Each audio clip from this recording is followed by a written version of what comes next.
Welcome to the Sunset Ballroom inside Flamingo, Las Vegas for the West Coast Cubing Western Championship 2025. We are excited to start by bringing you 3x3 round two. Inside the booth with me is Chris Mills. And Chris, I gotta say, first of all, it's a bit of an honor for me to be in the booth with you. Allow me to butter you up real quick. Here, 300 WCC levels. You're currently part of the WCC Sports Organization team. You're still top 100 in the world for 2x2 and one-handed, and most importantly to me, you are still the second fastest Chris WCC average. Yeah, I'm excited too. This is going to be a fun competition. This is my first time commentating a West Coast Championships. We've got so many top contenders here. Max Park, Dylan Miller, Brendan Dunnigan. It's going to be exciting going into this 3x3 round two.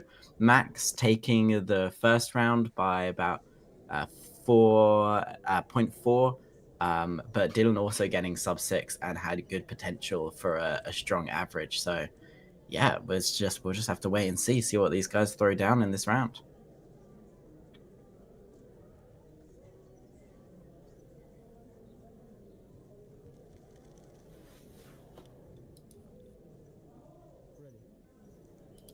Oh no, what's going on here?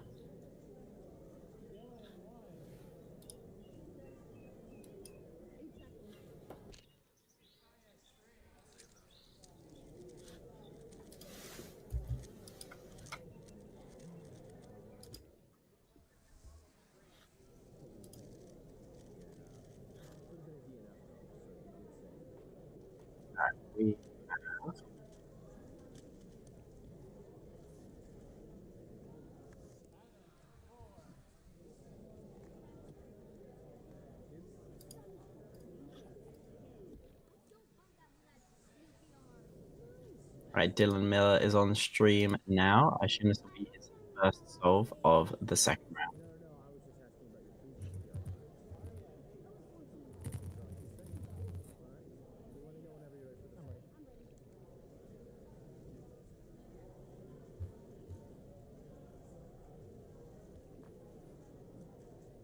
He was dealing with the yellow cross, and to the fast ring.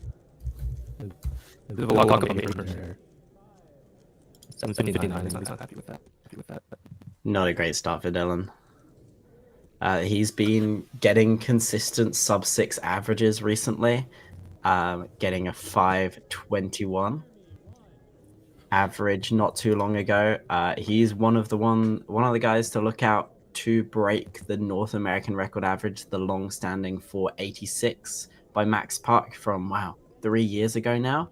I think the main pick to beat that is either Luke Garrett or Matthew Hoto Inaba, but Dylan, he's been tracking how many times he beats it at home since Worlds, and I think he's got a shot to beat it as well. Yeah.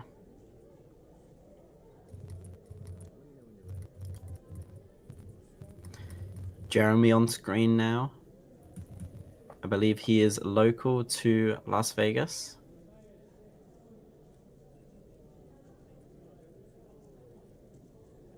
And it looks like we need to figure out our top down. Oh no, it's all right when they're solving. This is a good solve for Jeremy. Oh no, the PLL. His F2L was flawless. But the moment he got to last layer, I guess the nerves of a quick time made him start to lock up on the OLL and PLL there. Now we got Dylan coming for a second solve. Apologies, we've got some technical difficulties with Chris's mic, so he's going to be back in a second, but for now, you're stuck with me.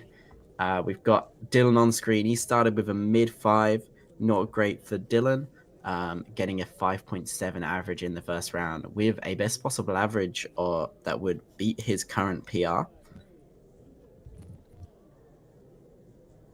Dylan is a white and yellow solver. There is a solved yellow pair, but it's quite difficult to work with. Let's see if he's going to go for it. Oh, big lockups in the middle of F2L, and it gave him a corner twist as well. What time was that? I think it's still a 6 with a corner twist. 6.65. He's going to be disappointed with that. It looked like he found quite a good start, but then locks up towards the middle of F2L and then had to deal with that corner twist, which seems to be a big problem on Dylan's cubes. He's probably set it up so it performs well for him at home, but then when he's at a competition and he's locking up and he's got all the pressure on, then corner twists are more likely to happen, and it happened there.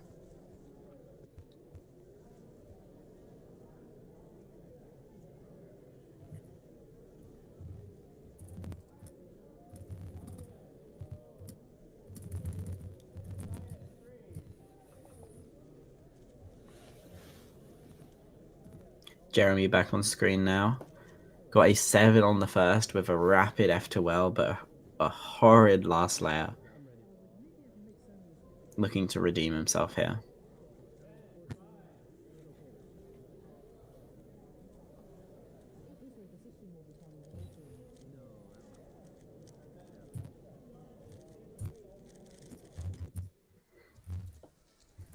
And that is a 6.26 for Jeremy. Good solve.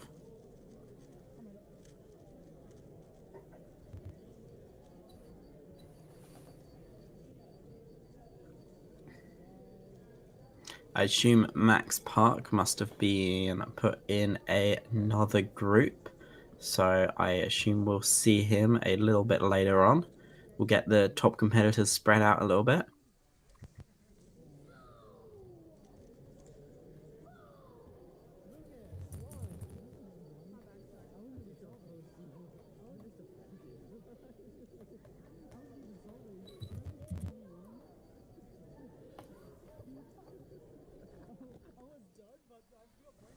Apologies while we try to get Chris back sorted. It seemed like everything was working fine. The moment we hit live, something went horrifically wrong.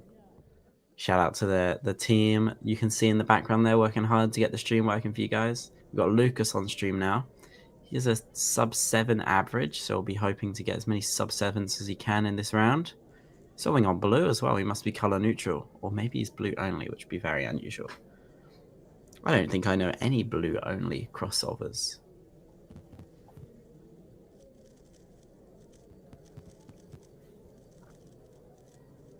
Dylan back on stream, not the start he would have been looking for with that just a not great solve on the first and then a corner twist on the second with a big lock up in the F2L. Looking to redeem himself here.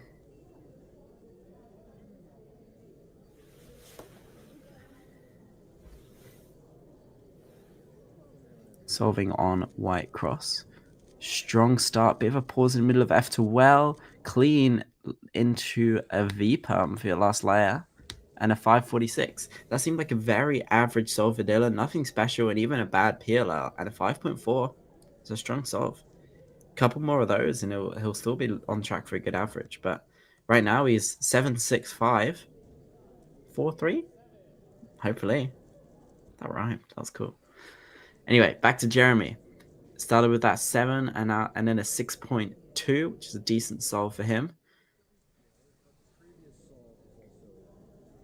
I think he competes a lot with Max Park, and if Max is on a bad day and Jeremy's on a good day, he's even able to beat him sometimes. 7.3, not going to be able to beat Max Park with a counting 7 though, most days of the week.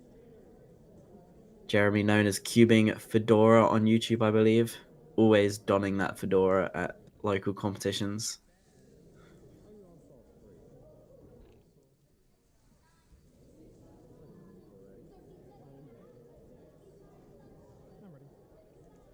Back to Lucas, who placed first in Mega Minx in the first round just earlier today, which is his strong suit, but he is a sub-7 3x3 solver. And it seems like he is color neutral, yeah, solving blue on the last one, orange on this one. Not a great time for him, though. 7.6.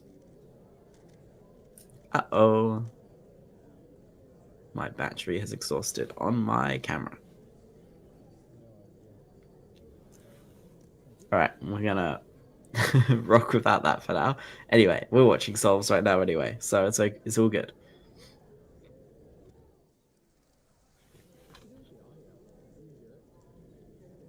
Dylan Miller on for solve number 4. He's gone 8-7. Oh, no, not 8-7. 7-6-5. So I think it's time for a 4.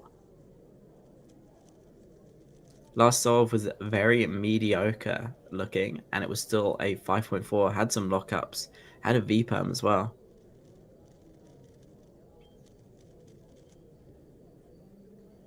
Dylan, one of the favorites to win Western Championships.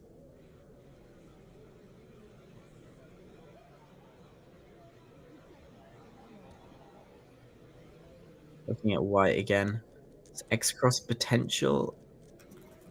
It doesn't look like he's going for it. Going for a solid cross. Pretty clean into last layer, and that's a good solve. Is it a 4? I can't quite see. It is a 4. There we go. We've gone 7, 6, 5, 4. Just a 3 to go. The straight.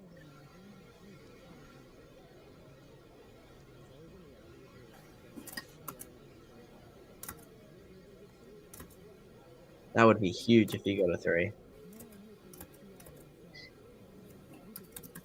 Dylan was 2 to 3 quite a while ago and hasn't managed to get a 3 in competition since then.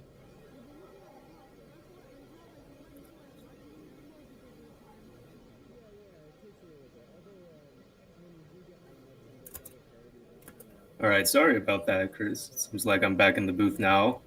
And right. Back.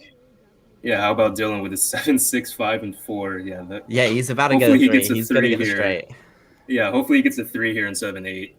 There he is, waiting backstage. Next to who I believe is that Nicolas Sanchez. That looks like Nicolas Sanchez's jacket, but I'm not sure if he's at this competition. That does look like a very Nicolas Sanchez type of jacket. No, I don't think it is though. No. And let's see here, Dylan with a 574 average in the first round, so he has a chance to beat that here if he does pull off something better than the 489. Otherwise, he'll probably not be very happy with any average of 6 at this point.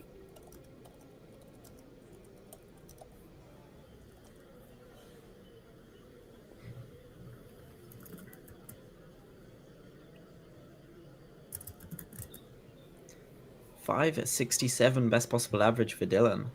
That would be a pretty strong average considering the start, counting a 6.6 after 2 solves. But I want to see the 3. I want to see the rainbow. If it's not a 3, it's got to be an 8. I don't know if he's thinking that right now. Yeah, because a sub-6 average will probably put him into securely second place behind Max Park or somebody else who's likely to get a sub-6 average this round. Solving on white again. This doesn't look like a very good start on white. No 3. I think that was a 5. 5.1. That's a good average. That is a really, really good average. That was probably his best solve of the average so far, turning-wise. And a 575 average for Dylan Miller after that horrible start, even with a corner twist on the second solve. That is a corner twist and a counting solve, and it's still a 5.7 average, which might even put him first in the round, depending on what Max Park gets up to in the following group. Yeah, 575 is an incredibly strong performance. And even for him, if he's not happy with it, definitely at least going to be second in the round. Yeah, I think he'll be happy with the way he finished that round. Managed to claw it back to the respectable average. That's back-to-back 5.7 averages for Dylan Miller at this competition, showing pretty consistent solving, although that average was very not consistent, but at least his averages at this competition so far have been consistent. Let's see if he can keep it up. Have we got 3 or 4 rounds at this competition for 3x3? Since this is a major competition, I'm assuming it's going to be 4 rounds, so plenty of time for Dylan to... It is 4 rounds, yeah. Yeah. A lot of rounds of every event, I believe. Maybe not FMC. No, not FMC, but every other event at West Coast Cubing Western Championships. Although, I don't think they're on the coast. They're in Las Vegas. They're lying to us. Yeah, they're in the middle of the desert. And you're right, there is no FMC at this competition, but we do have everything else. And I believe that the second attempt for the multi-blind final is wrapping up while they are doing 2x2. So we'll have to see how those Oh results yeah, go. Graham Siggins with 62 out of 65. Very close to world record. 1 cube off the world record multi-blind single. As a Yeah, very impressive performance. I can't imagine that that's not going to be a winning time out of the 10 right Yes. now. I mean, So he had 59 points, and second place had 11. So I think we can say he pretty comfortably won that round. yeah, unless some serious, it doesn't even look like anybody's attempting more than 35 cubes. So No. safe to say that he's already secured the win. Does that mean that he goes for more cubes just to go for world record in the last round, or does he just stick to 65 like he's been doing? That was his second attempt. So that's it for Yes. multi-blind at this competition. It is. Okay, so. Only 2 attempts. All right, well, there you go. Graham Siggins, your West Coast champion for 3x3 multi-blind. Surely not a surprising result, but an incredible performance by him to get 62 out of 65 on the last attempt. Yeah, as we said, 1 cube off Mo Hessler's world record. Really knocking on the door, trying to claim that back. It's not been too long with Ro having it. I only said it just a few months ago. But it looks like Graham wants it back. I'm sure he does. I want to ask him how he feels about a 62 out of 65 because such a strong performance. But if he's going for a world record, he may not even be happy with that. That's the same result as his former world record, but just a couple minutes slower. So I guess it depends what those 3 DNFs were. If they're just off by a little bit, that can be really frustrating. But I think he'll be pretty happy with that. He's not been on top multi-blind form. Had a poor performance at the World Championships, getting in the 34th place when he was expected to either win or come second. So on a bit of a redemption arc, and I think this competition's a good way to start that. Yeah, and I'm not sure how many competitions Graham's been to since the World Championships, but it's always a little bit more motivating when you don't perform particularly well at a championship and then you just want to keep going to these more local competitions until the next one. So we've got more 3x3 round 2 coming up for you all, including Max Park, the former 3x3 world champion. Didn't have a great performance at the World Championships just last month. Getting what I think he was third for North America, just behind Matty and Dylan. So Dylan beat him at the World Championships. Is he going to be able to beat him at the West Coast Championships? We'll see in the next coming days. Here we go, zooming in onto Brendan Dunnigan, who's probably either second or third seed for 3x3 in this competition. And Brendan looks like he's approaching Orange Cross. Here you go, very smooth turning. Not a great last layer, but cleanly executed and still a 598. That turning was crazy. He doesn't seem very happy with it, but I mean, 598 with that last layer is like otherworldly. Good solve for Caleb Chan as well, 582. He's warming up with a 2x2. Interesting strategy since 2x2 just ended. I wonder if he just had to go straight to competing after. Quite possibly.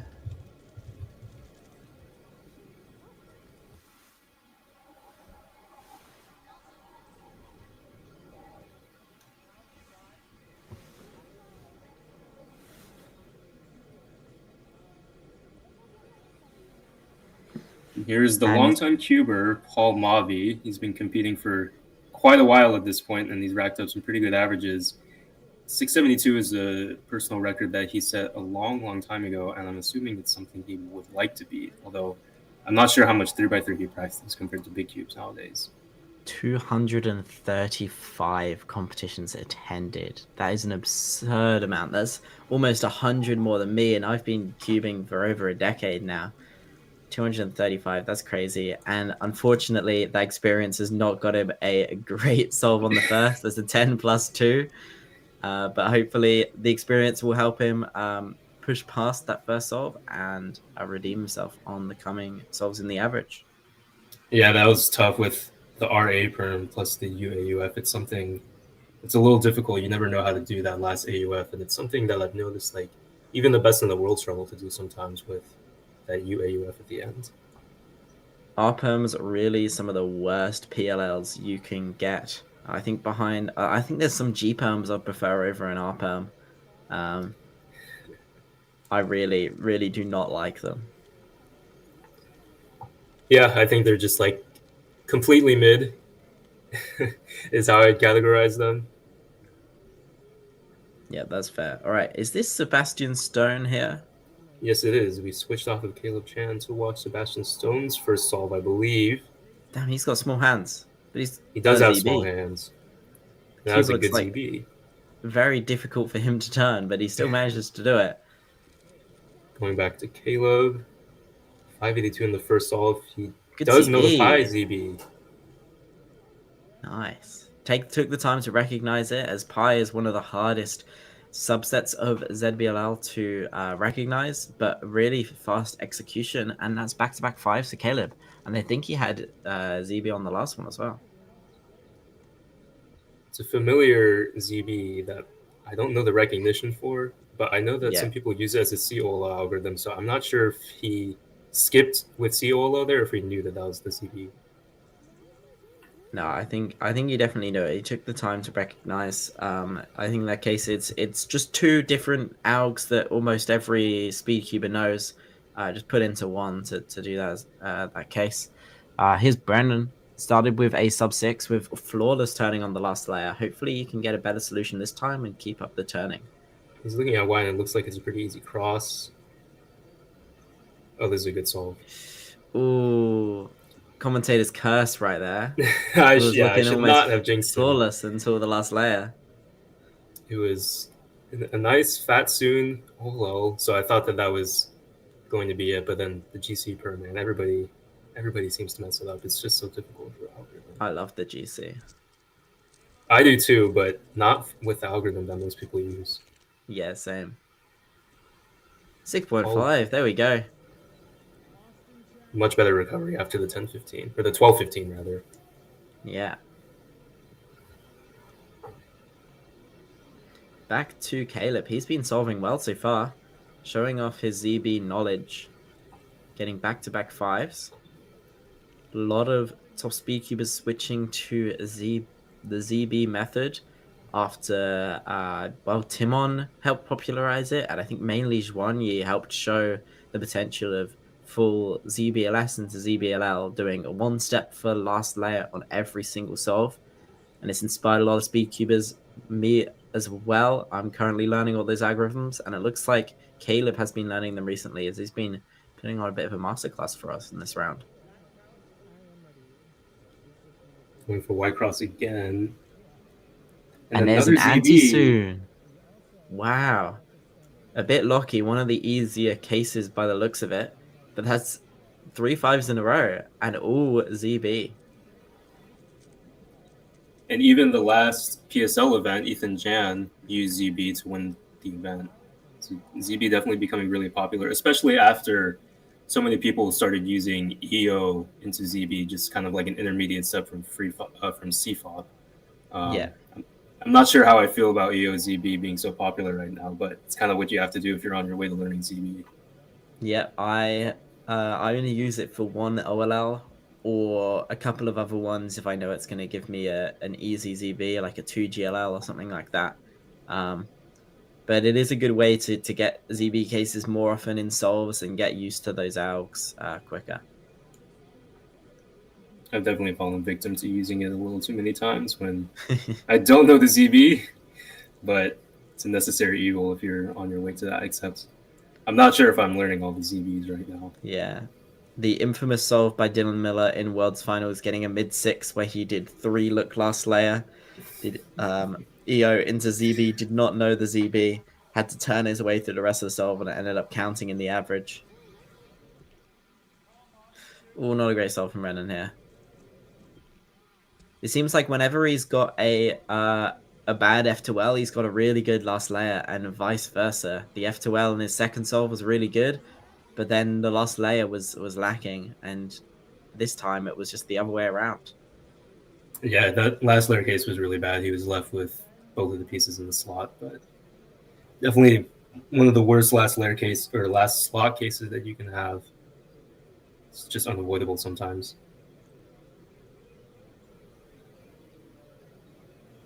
It's Sebastian Stone again. Kind of popped onto the scene recently when he got a really fast 3x3 single at home.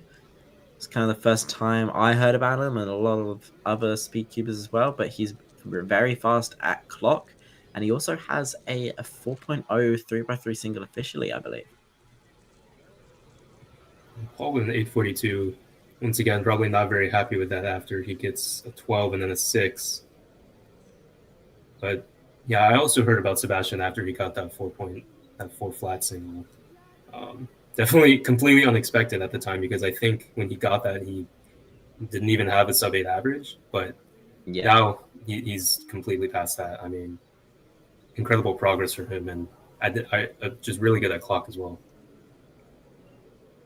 Yeah, I think he got a PR clock average in the first round. I think he got him second in the round as well. A very tough clock competition here. Brendan Dunnigan, who placed second at Worlds, he got fourth in the first round at clock, which is crazy. And he threw down some very fast singles as well. See if he can pull off something in the latter rounds.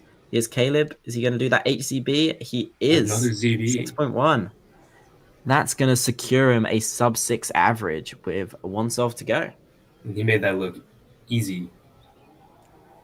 Yeah, when you've got ZB down, I mean, it chops off a lot of time off your solve, and if you execute it well, it makes it look pretty easy. Ethan Chan does not have, as we mentioned before, does not have really fast turning, but because his solutions are so good into that ZB, he can quite easily get sub 7s turning pretty calmly. And I think Ethan was able to get like the 3 fastest solves in the entire competition at that PSL event, even with his slow turning. What was All with that another PLL 8. algorithm for Paul Marvey? I he, do not he even know uses what it was. the lefty back apron angle. Ah, I Definitely a see. little more old school there. I think he uses it for both cases if he gets it.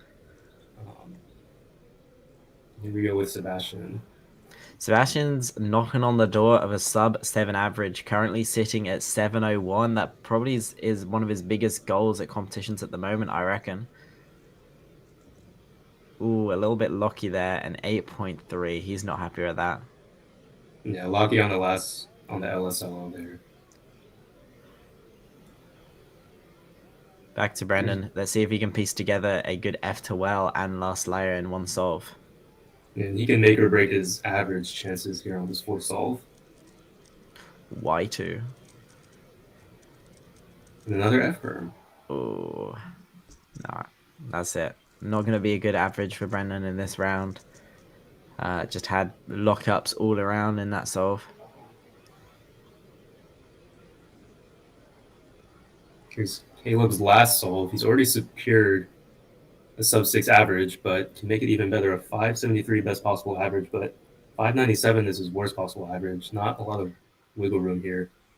His best possible would put him ahead of his coach, Dylan Miller, for the round. So I think it'd be pretty stoked if he could do that. Has he beaten him in the round before? I'm sure he has. We go white cross Ooh. again. A lot of F moves in the Pi ZD.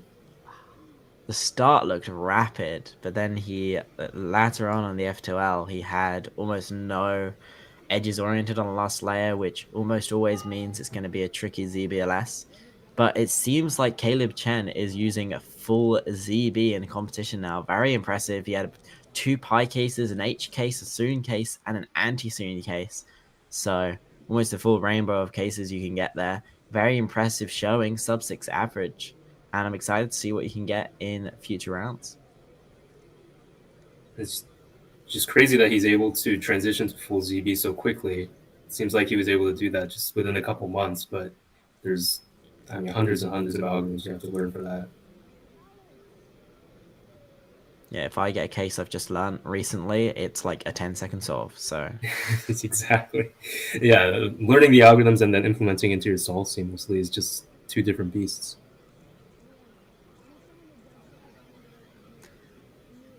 Brendan really The likes the almost flick U move with his left index, where he brings it to the front side and then flicks it like that. I feel like that's uncommon for 3x3 solvers. Generally, they'll do like a push move with their left index if they want to do a U, and he brings his index finger to the front and then flicks it, which is it's very odd. It seems to work well for him. He has crazy fast turning, but it's just not a finger trick that I see many other top 3x3 speedkeepers using.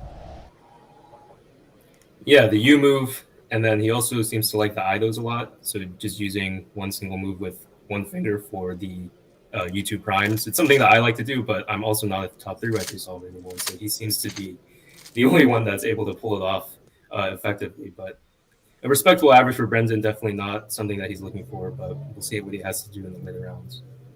But we've already seen two sub-6 averages in this round. Currently, Dylan Miller in the lead with a 5.75 average, starting poorly but finishing strongly. Just behind him is one of his clients, Caleb Chen, with a high 5 average using the ZB method. A very impressive showing from him there, although last solve just did not get some great cases towards the end of the solve there, so we've got a worst possible average. But coming up, we've got Max Park, the favorite for this competition, I think most people would say, and definitely the favorite to become the Western champion.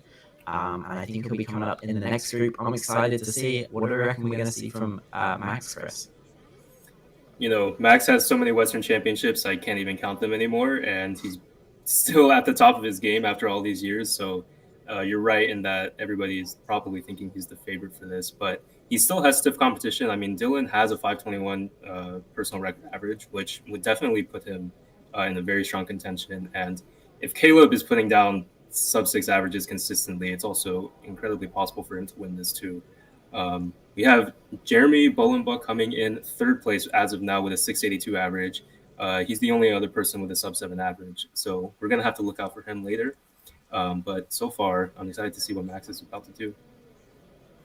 Yeah, it's going to be exciting. I was just thinking, does Max even have a average faster than 521 in 2025? That's a good question. I'm not sure. It looks like he has a 525 average last week at the warm-up competition in UCLA.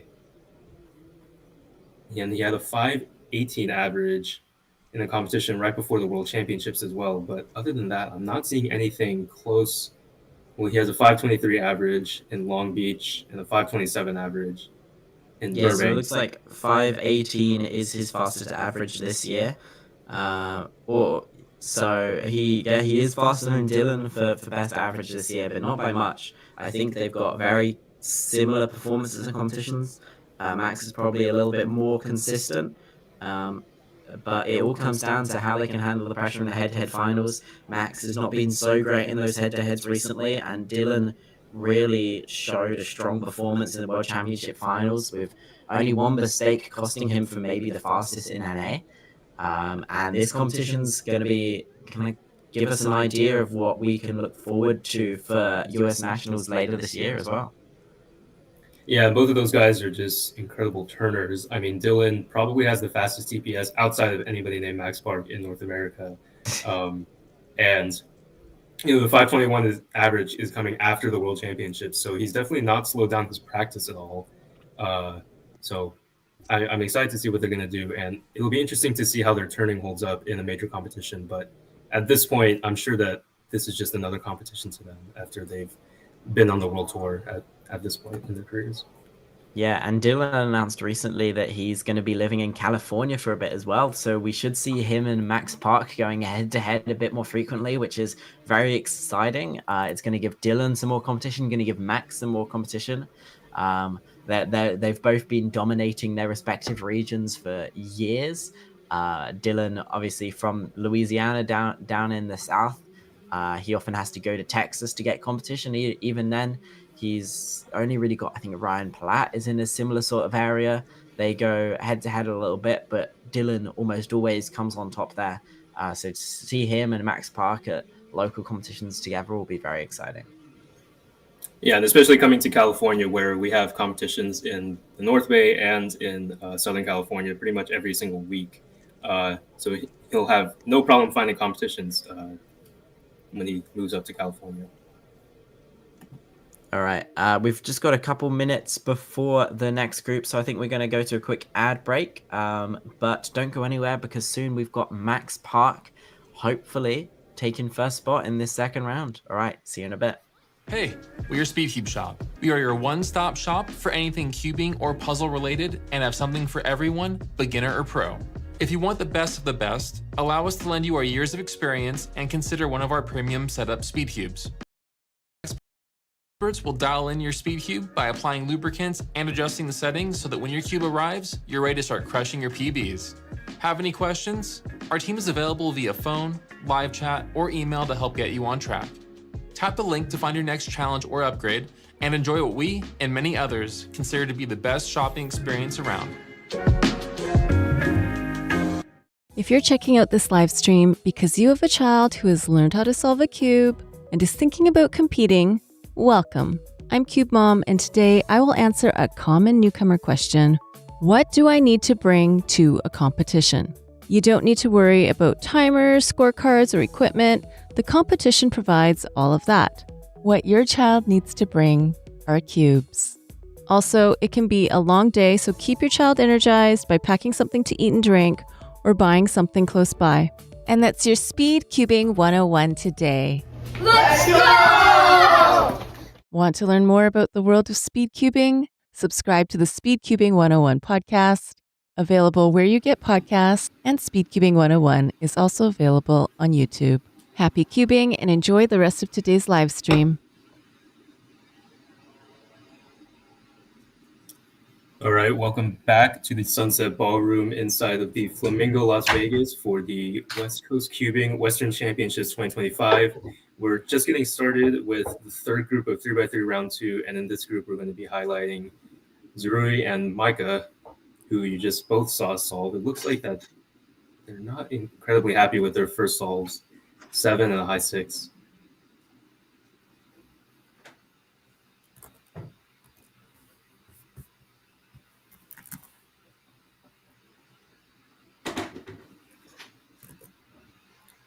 And for Zurui, he started competing in 2023. He's only been to 37 competitions, but he already has a 6.09 average, which is ranked just outside the top 100 in the world, as well as a 488 single. He hasn't competed since the World Championships in, I believe, July. So this is his first competition since then. We'll see how he fares as we're looking into Kyle, who also has a low 5 average of his own, looking to at least podium in this competition. Yeah, Kyle, another one of the top contenders. Obviously, he's not a West Coast resident, being from Canada, but he could take the overall win. Or maybe not if he's got fumbles like that on ZBLL. That was very unfortunate. But still, somehow a sub-8 despite dropping the cube in the last step. Yeah, the 660 average for him in the first round, I don't believe that's what he's looking for. He always seems to be looking for a sub-6 average. But we'll see if he can recover from that. That was a huge, huge drop. Kyle's had some crazy results at home, some really fast times uploaded on his YouTube as well. And I think he's still waiting for that kind of outbreak performance at a competition. Sub-5 is definitely possible for him. And you could even say he could stretch to North American record average if he really finds his groove at a competition. But definitely not one of the favorites to get it, but still possible for him. But one of the favorites to improve his own North American average is maybe Max Park here. Yeah, speaking of the North American record average, that's a record he's been holding for quite a while. He's going for Green Cross here, not a great OLL and the ARPRM that we were talking about, but still a 545. It's a great start. He makes 545s look so simple and easy. Just a very basic CFOP solve with no pauses and no lockups, and 545. Max Park, what can you expect? You can expect probably the most consistent turning that we've ever seen, in my opinion.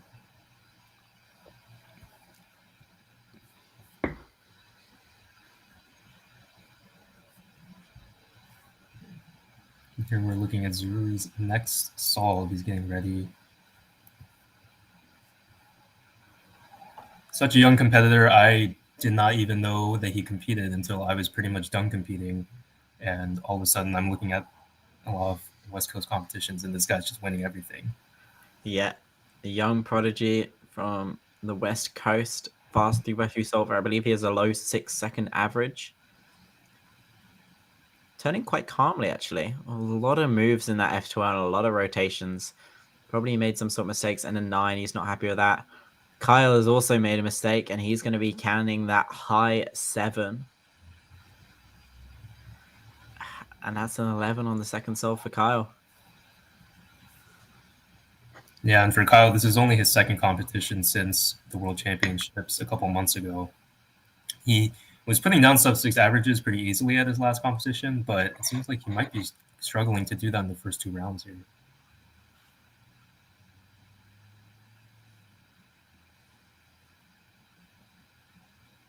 And I don't believe we're going to be seeing much ZB usage in this average. We know that Max pretty much exclusively uses pure CFOP. Same with Kyle, and I'm not sure about Zerui, but I haven't seen any ZB so far. I know Kyle's actually been learning ZB recently, so we should see quite a few cases from him. That's a scary thought for somebody who turns as fast as Kyle if he's able to use efficient ZB solutions. Max Park second solve, mid-5 on the first. Can he keep up the consistency? Yellow this time. That was a pretty fast F2L. And an Elpram with no AUF of 508. His former world record average 508. Just a clean, solid solve from Max. Nothing special apart from the turning and complete lack of pausing.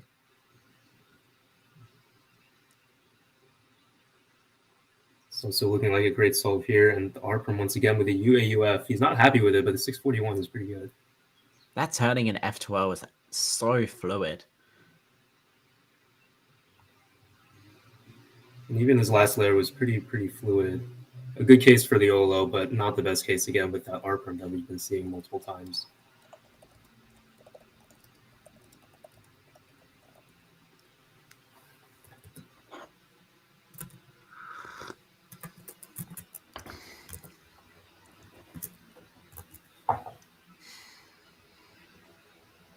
Here we go with Zerui. And a bit of a lucky U-turn with a 576. He seems unhappy with it, but a 576, especially with that lucky U-turn. Like a 6 or even a 7. He made it look like a bad solve, and it almost looked like he gave up at the end of it. But getting a 5, it's crazy. This looks like a better solve for Kyle. Another R-perm. He puts it down with a 511. And some lockups there as well, making a 511 not look great. You know they're good speed cubers when they make 5s look bad. Yeah, or when their reaction seems like they're not as happy with the solve, but it's still a sub-6. I think for Kyle, that reaction's probably because he already knows the average is over, canning that 7 after just 2 solves. It's a good challenge for him to see if he can still put down a really low 6 average after counting a high 7. Here's Micah getting a 6.4 on the last solve. He's got really good turning in his F2L. PR average is a high 6, and judging by how he did on that last solve, shaking his head at 6.4, I feel like that high 6 might not be a great average for him. Yeah, maybe the high 6 is something that he kind of expects, and if he's been practicing a lot, he's looking to get better than that. But we move over to Max Park, who I believe is on his 3rd solve. Going for yellow cross once again. Just clean, flawless solving for Max Park. It's a 466. This could be a really good average for him. That's a 5.4, a 5.0, and a 4.6 for his first 3 solves. This could even be his best average this year, which is currently 518, I believe. Max Park is back.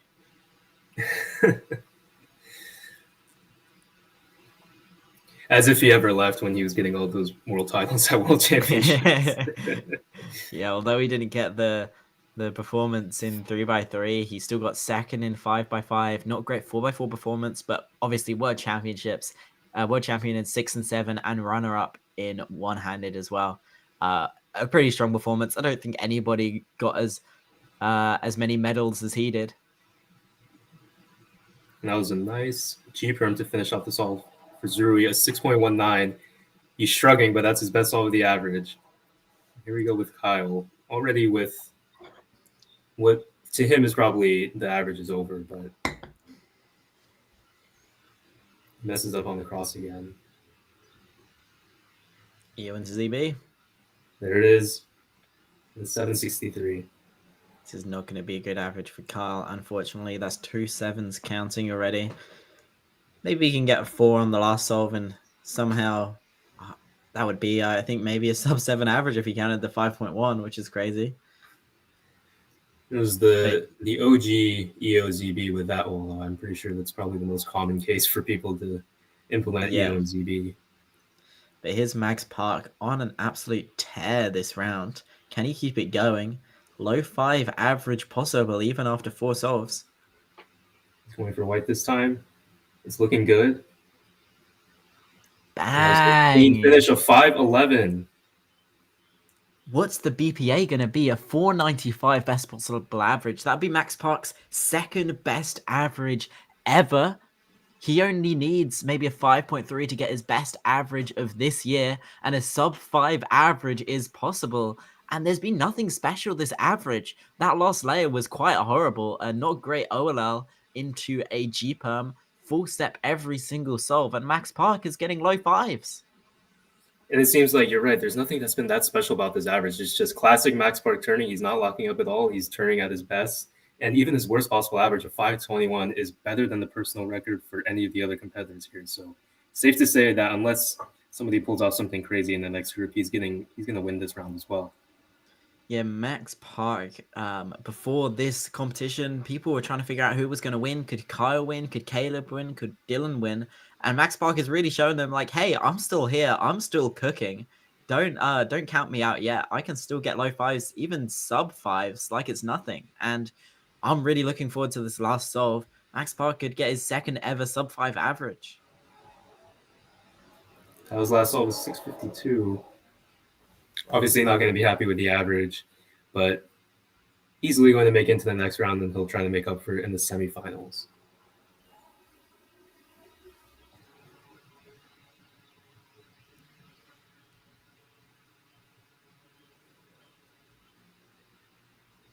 Damn, I think this is the best 3x3 solving we've seen from Max Park in quite a long time.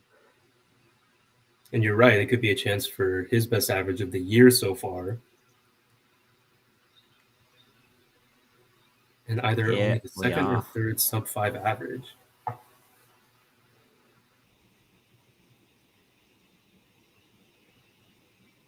Zoning in on Zerui's last solve here is 675. Now we'll see if Max can pull off his best average of the year.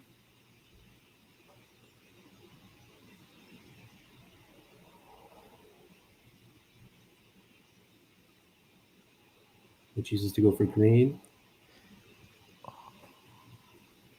And a bit of a lockup on the rotation there, and the +2 is 605.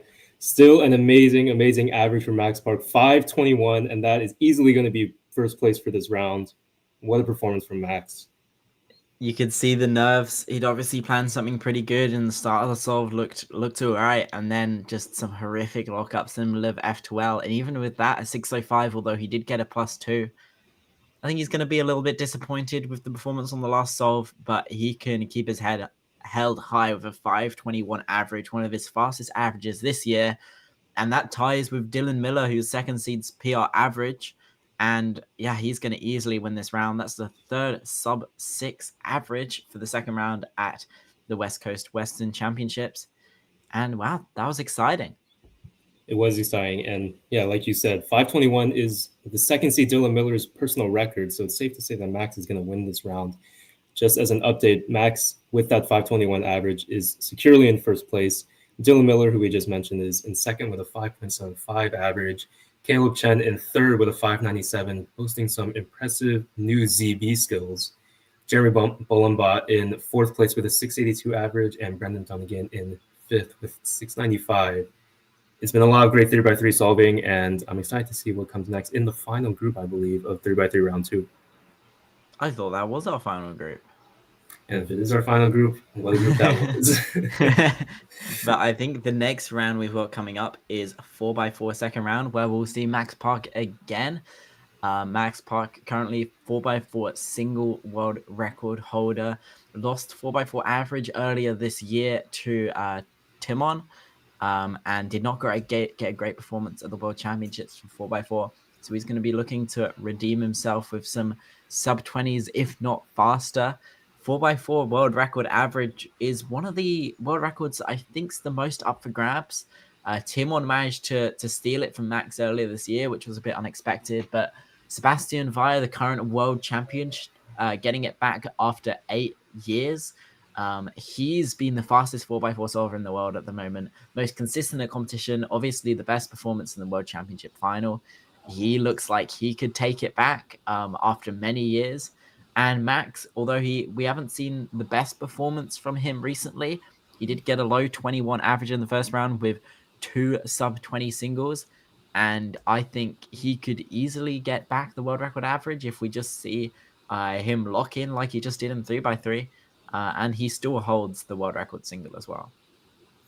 Yeah, and Max, probably out of all of the events in this competition, 4x4 has to be the one that he can walk to win the easiest. His 1935 average is nearly 6 seconds ahead of the second seed. So whether that means that he's going for the world record because he thinks all the pressure to win the competition is off, or if that kind of mindset will mess him up if he's trying to go for the world record, we'll have to see. But nonetheless, we're extremely excited to see what Max is going to put down in the second round of 4x4. And really, this is just a competition for second and third place. We have a 3-way tie for a 25-second average among the second, third, and fourth seeds of this competition. And then behind that, there are 3 more people with a 27-second average. So really, it's just going to come down to who's going to perform the best to secure that second and third place. Yeah, you're right. Max Park could win 4x4 at this competition in his sleep. Even though he's probably as far ahead in 6x6 and 7x7, those events have the consequences of being a mean. So one bad solve, one pop, or something like that, one messed up parity can really throw off your entire average because you don't have the safety net of the average of 5, where one bad solve is removed and one good solve is removed. But 4x4, yeah, I think Max could have his worst average in years and still comfortably get in first place. Not to put down the other 4x4 competitors, they're similar speed to myself. I've been practicing a bit of 4x4 recently, and I struggle to get even sub 28 sometimes. It really confuses me how people can consistently get as 20 or sub 20. I don't know what sort of wizardry they're pulling out there, but 26 average is looking like what you're gonna need to get on the podium. And I'm excited to see because Brendan got a PR single in the last round, so it looks like he's on form for 4x4 as well. Yeah, and I'm with you on the consistency, especially for 4x4, which I would consider probably my second best event, and I'm still only averaging about 27 seconds. Even with something that seemed to be like it was going to break through in terms of 4x4 solving methods with OLL parity avoidance, it doesn't seem like Max or any of the other top solvers except for Ari are using, and they're still able to put down 21-second averages. But yeah, nobody else is seeming to use that at this competition, and it looks like the third place average, you're right, is going to come down to 26 seconds. Yeah, OLL parity avoidance, it's for those who don't know, on 4x4, one of the last steps you have to do on 50% of solves is a long algorithm called OLL parity, which generally takes the top solvers just under 2 seconds to do. And there was a method popularized recently by Ari Randers Pearson, which allowed people to predict in inspection how they could change their solve a little bit at the start to ensure they didn't get OLL parity.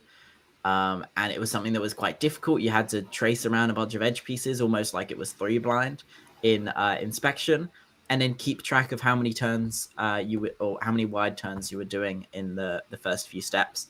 And then it allows you to completely avoid that 2-second algorithm on 100% of your solves if you do it right. And it seemed like it was going to be the future. And everybody was doing it. I was doing it. Sebastian Vire was even doing it at some competitions. But I think the verdict that most top solvers came to is that it wasn't really worth it. It was a lot of work to only save 1 second on average. And it really affects how much you can plan in inspection, how fast you can turn at the start of your solve as well. So I think that's why most people dropped it. Ari Rounders Pearson still showing that it is viable, getting a few sub-20s recently, which is very impressive.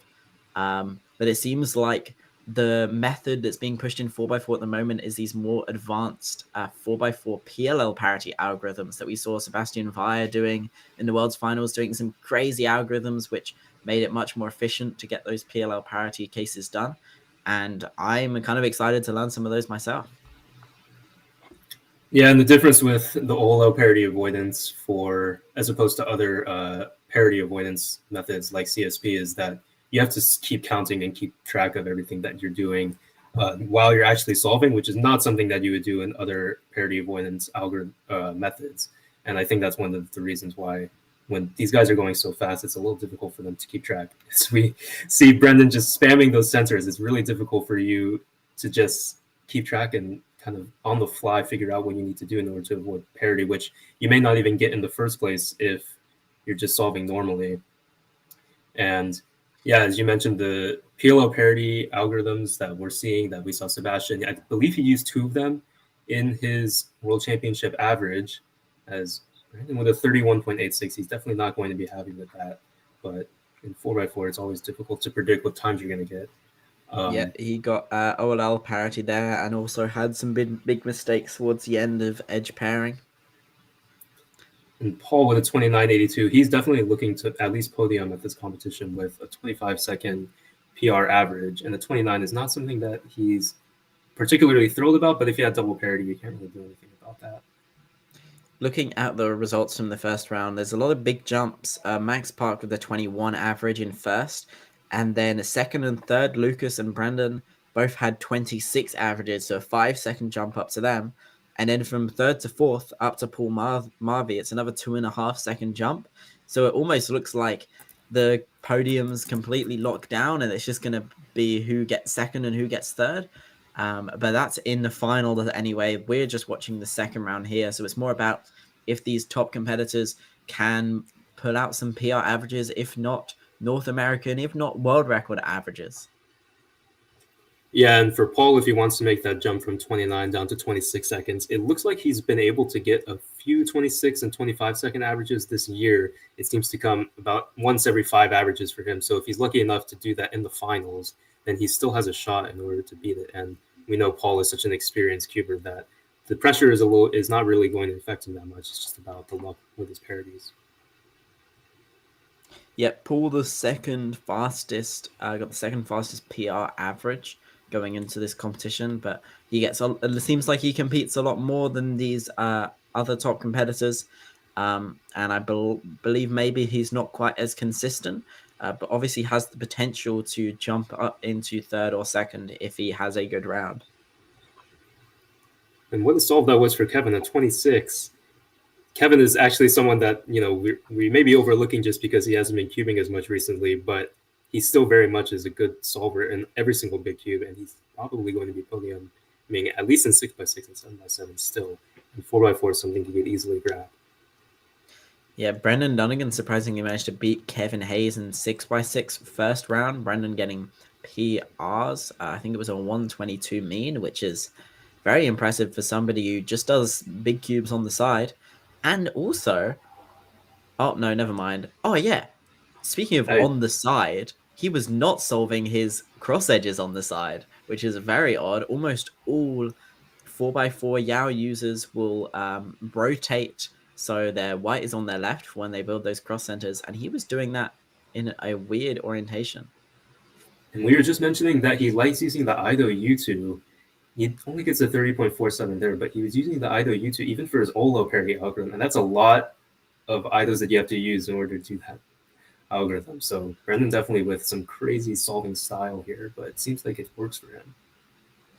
There's Dylan, definitely not known as a 4x4 solver. I think his 3x3 skills carry him a lot in the event, but he still has a 28 average officially, which I did not realize, and a 23 single.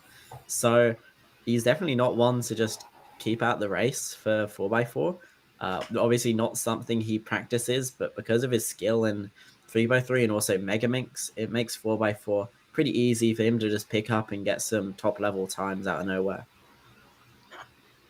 As opposed to smaller, shorter events like 3x3, I'm not sure if you feel this way, but sometimes I feel like I solve pretty much just as well in competition as I do at home for 4x4 and 5x5. I'm not sure if that's how these competitors feel, but we'll just have to see with their results. Yeah, I feel like 4x4, I often get some of my best performances at competition. A few years ago, I got a 22.22, which is still my PR single, and that was overall PB at the time. I've definitely had overall PBs in 4x4 before. I would love an overall PB average at the moment because that would get me a national record, which I'm yet to achieve this year. And I made a bet last year that I would apply to be a delegate in 2026 if I didn't get an NR or a national champion title this year. And I'm yet to get that. So I've got to figure something out. Well, I wish I was in that position to be hunting for national records and anything like that, but gotta count your battles, I guess. As you just saw Kevin get a DNF on a 31 there. He doesn't Yeah, see. I guess competing in California, you can barely even hope for state records, eh? I did it to myself. I chose to do the same events as Max Park, so. All right, back to Dylan. I've actually never watched a 4x4 solve of his before, and it looks like he is also building his cross on before rotating, which is very odd. That is something I tell my coaching clients very much not to do. So I guess Dylan is not 4x4 is not one of his main events, and definitely not something he coaches as well. Whoa, what a 3x3 stage though. Oh, bit of a mistake there though. Did he think he had Olo parity there? I think he did, and you can see he's kind of laughing it off there because other than that was a really good solve. And it's unfortunate too because he had such a short Olo case and he decided to start doing the Olo parity algorithm. Yeah. Obviously, he just tried to flow straight into it from F to L, but didn't have it in the end. He's back to Brendan, not on for a great average so far, 31 on 30, but this is the second round. So if you're not getting a PR, you just need to get solid enough to make the final. And it is the top 16 competitors who make the final. And judging from the first round, you're going to need a 35 average. So Brendan's not going to be worried about that. Dylan might be. That's probably something if he got a bad average, he wouldn't make it. But he's had a 33 and a 30 so far. So I think he'll be safely in the finals as well. The 27 for Brendan there looked like his edge pairing wasn't as good as the other solves, but he didn't get any parity, and that's what's allowed him to get a 27 here. Paul Marvey solving on green here. I thought he'd messed up his centers, but then I just looked on the left and he was solving green, which is something that's very unusual. Got a bit of a pop there. Almost all top 4x4 solvers just solve on white or white and yellow for the first centers, but white for their cross.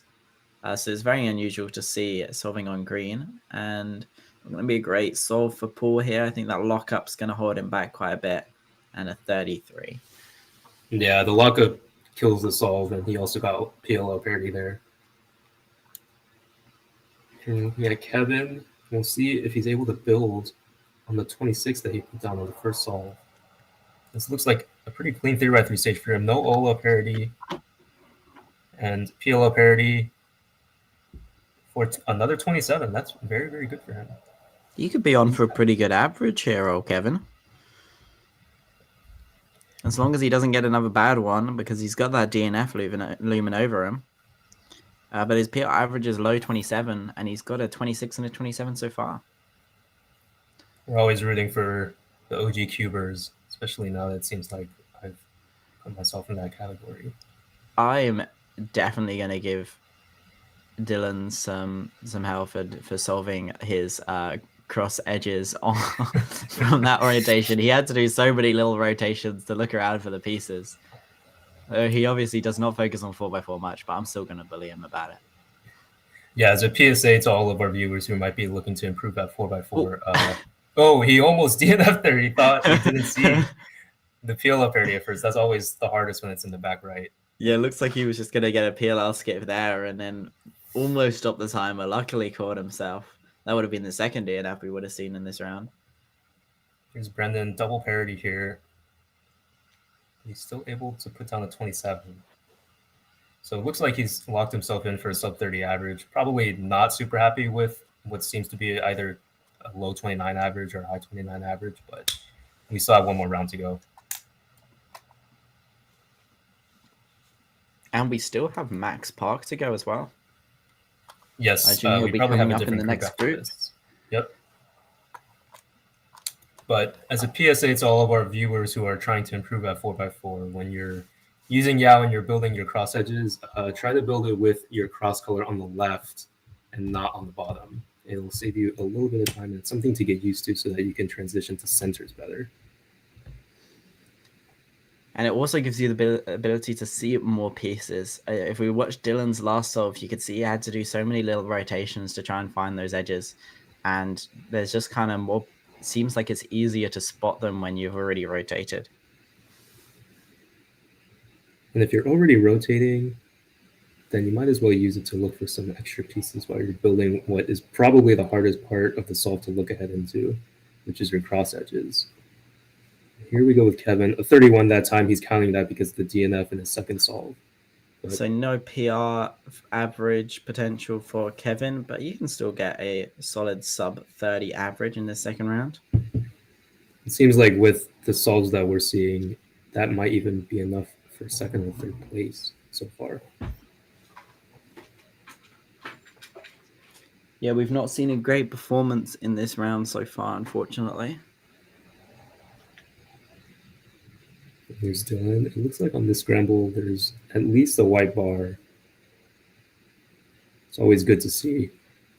Although I'm sure that most scrambles have at least one bar. And he is really hesitating on these first two centers. Turning so fast, though.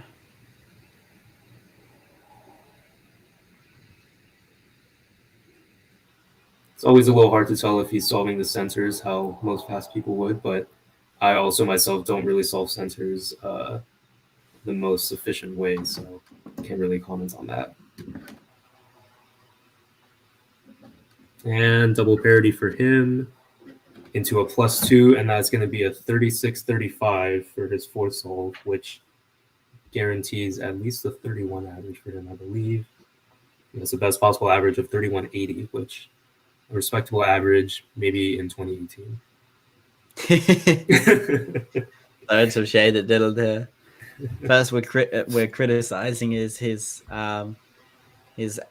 cross edge building, and now we're giving him slack for his times.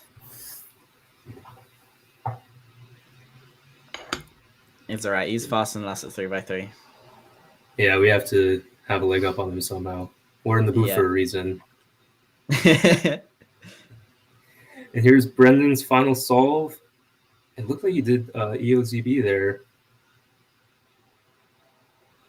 At 26.43, that is his best solve. He's going to get a 28.42 average, which if we go over to the results right now, they have not been entered. So we'll see how that places in. But that will put him in first so far. I don't think we've seen anybody faster than that. This is looking like a decent solve for Kevin, although his 3x3 stage is usually what slows him down compared to other competitors. Never really been much of a 3x3 solver, always stuck to the big cubes. But this solve is looking pretty smooth. Yeah, and the peak to see the PLO there always slows down. It looks like another +2 as well. Oh, no, Kevin. Boy.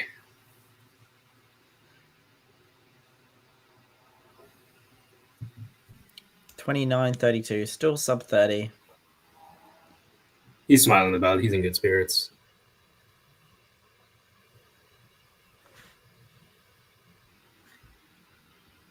Looks like we're coming to the end of this group with Paul Mavi. I don't believe he's that happy with his solve so far.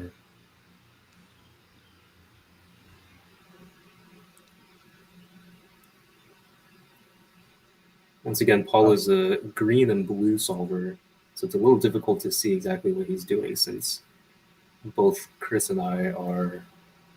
I assume that you're white and yellow. For 4x4, yeah, but I've solved. I can see what's going on. I'm Okay. color neutral enough in other events, so I can kind of keep up. Another Jason Perry. 30-35 for Paul. And that gives him 29-28 average. Pretty good. Chris, can you name any speed cubers that solve on blue only? Blue only and not blue and green? Yeah, just blue. Absolutely not. The only blue and green solver that I can think of off the top of my head is Matt's Paul. And that, I don't even know if people watching this stream can remember who that is. Kieran Vihan from Ireland, he solves on green only. I don't know anybody who's white only. I know a friend of mine from the UK, Jason Harley, he is orange cross. I believe Claudio from Chile, he is red cross only. We've obviously got dozens of white cross, but I can't think of a yellow cross only, and I can't think of blue cross only either. So if any of you in chat know anybody who is a yellow cross only or blue cross only, let us know, because I kind of want to. It's kind of interesting, yeah.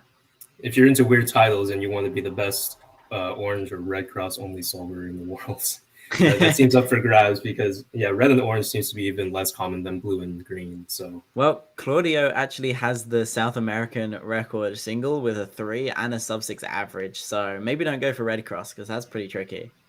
Okay, yeah. So is orange that we can't name a single person for, or is it blue? No, I know a UK cuber orange, but I can't name a blue or yellow only.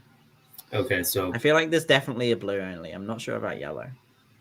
There must be a yellow. I mean, some people probably learn on yellow first. In fact, I want to say that like Felix defaults to yellow if he can't see anything else. Yeah, I know. That's just what I gather. Back in the day, when the first video I watched to learn how to solve a cube, it taught on green, and I think that was one of the most popular tutorials at the time. And then I don't know if you remember Red KB, one of the biggest cubing YouTubers about 10 years ago. He taught on a red cross as well, because Red KB. And I think some people solved on red because of that tutorial. Apparently Livia Kleiner only solves on blue. All right, there we go. Livia, as far as we know, best 3x3 solver in the world that's on blue only. Yeah, she's competing at Mid-Atlantic Championship at the moment, which I believe also has a live stream, but not as good as this one, so you should stick around here.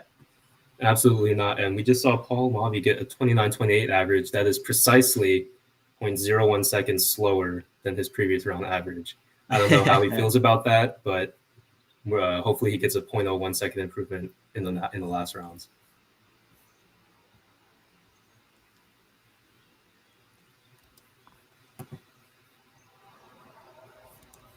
I believe we have one more group at least for 4x4 coming up. We haven't seen Max Park yet, who we are anticipating is going to win this competition unless some absolute shenanigans happen. And we'll see if he puts in a good bid for the world record average.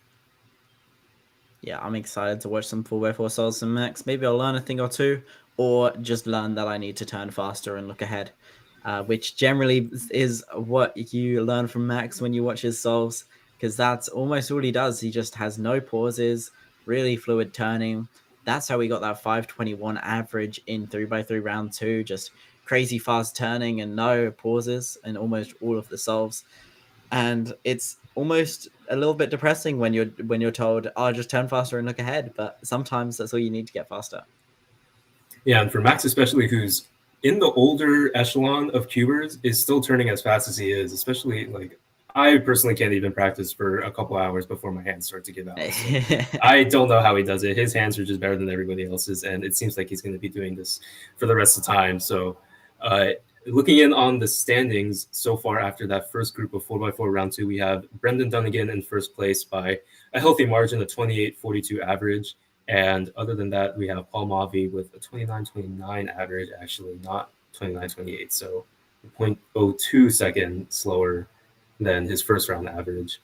And right behind him is Kevin Hayes with 29.32 in third place.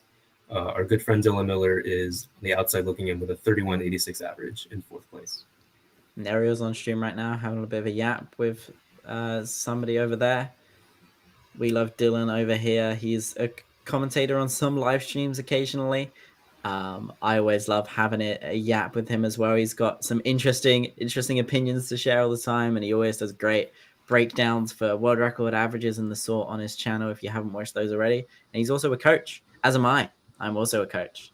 So if you want to get faster at cubing, you know who to look up. Feel free to plug yourself more during the rest of the stream. Yeah, Dylan, interesting opinions, interesting solving methods. So we found out. I wonder who's going to tell him. Who's going to tell him? Yeah, who's going to tell him off? I think, interestingly, we didn't see any other 4x4 methods in that round. Obviously, Yao is the most common, but some people are still using Redux nowadays. I believe Caio from Brazil, I believe, he is still using Redux and getting crazy fast 4x4 solves with Redux, which is insane. Some people opt to use Hoya as well, which has a lot of similarities to Yao, but nobody really using it at the top level.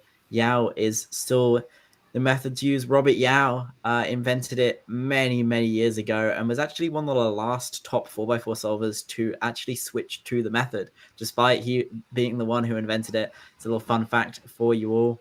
Robert Yao still semi-actively competing in the UK. He came to the World Championships in Seattle recently as well. Not a top level speedcuber anymore, still quite efficient at FMC. I was going to say fast at FMC, but that's not correct. And he's a great guy to talk to. A lot of knowledge, and really pioneered the 4x4 event, offering the new method of Yao that now everybody uses. Yeah, and I personally haven't met Robert myself, but absolute pioneer of the cubing community. We basically owe all of 4x4 solving to him after he was solving on virtual cubes and getting ridiculous times, and people were like, how the heck is this guy getting these times? And it turns out that he had a method that once he introduced it, I don't think anybody ever thought to switch back to anything else. 4x4 method for Yao might be the most common method of any event other than maybe 3 blinds, everybody using 3 style, but yeah, but then you've got differences in 3 blind as well in terms of like buffers and AUG sets and stuff like that. But yeah, and almost everybody will tell you, oh, you're getting good at 4x4, learn Yao. Yeah, I know, maybe somebody can fact check me on that if there's anybody willing to investigate every method out there. If Yao is by far the most commonly used method for any event.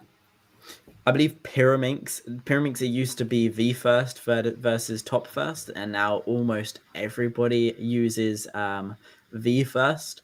I guess Scube, it's kind of hard to kind of say a method. There's more AUG sets, same with 2x2.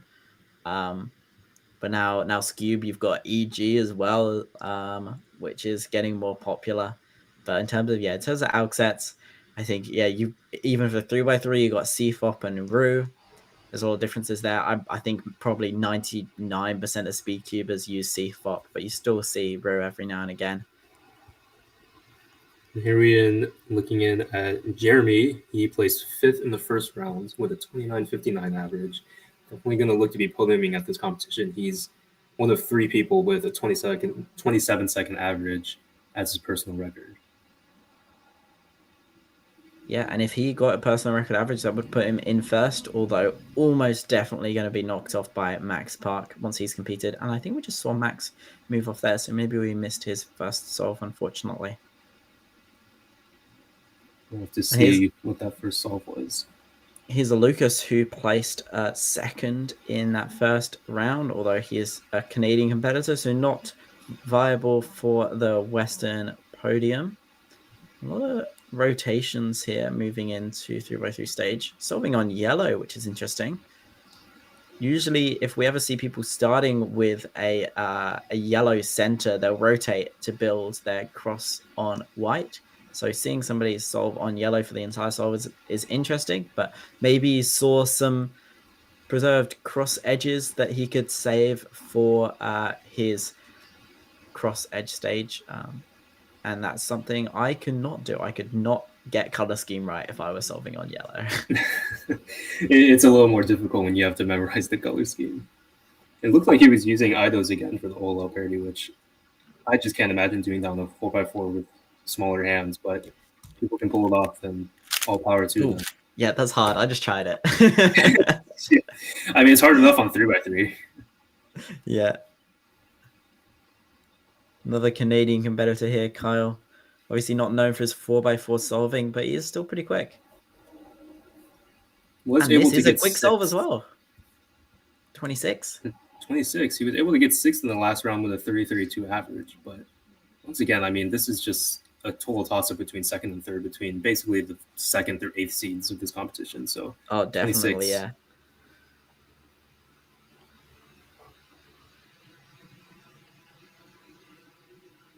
I don't think it was Max Parker I saw earlier. I think it was one of our tech team who had a similar T-shirt, which threw me off. Just adjusting the overhead camera, making sure everything's all right. Here's Jeremy again, cubing Fedora. I like the fact that it seems like at any one moment there's always some cuber who's wearing a stylish hat. I don't exactly remember the name of the one who was wearing the fedora a number of years ago, but it seems like there's always somebody. Some crazy F2O here during 3x3 stage, and he's going to get PLO parity here. Fumbling a little bit on it. Not a great solve there. But here we go. Max Park, his first solve for the second round of 4x4 at the West Coast Cubing Championships. Max Park, 4x4 world record, single holder, not getting great pacing at World Championship. But look at this start to solve. It's so fluid. No one else can solve a 4x4 that fluid. Straight into his edges, almost no pauses. This could be a really fast solve. It's going to come down to parities in the 3x3 stage. And no OLL parity, straight into PLL, and that's a 19 to start. That's crazy. I don't think there was a single pause during that solve. That is absolutely ridiculous. I mean, Max, his look ahead, otherworldly. I really, really cannot believe that was only a 19. Yeah, obviously he did get a bit lucky with no parities on the last layer, but that solve is faster than his North American record average of 19:35. So a good start for Max, but he's going to have to solve a little bit better if he wants to still get 19s with some parity cases as well. Because on most solves, you're at least going to get one parity. And most of the time, you're hoping for a PLL parity rather than OLL parity, because most people can do that in sub 1. And Lucas is solving on yellow again, which is interesting. He is a color neutral solver, I believe, which I noticed in the second round of 3x3, but opting for yellow on back-to-back 4x4 solves.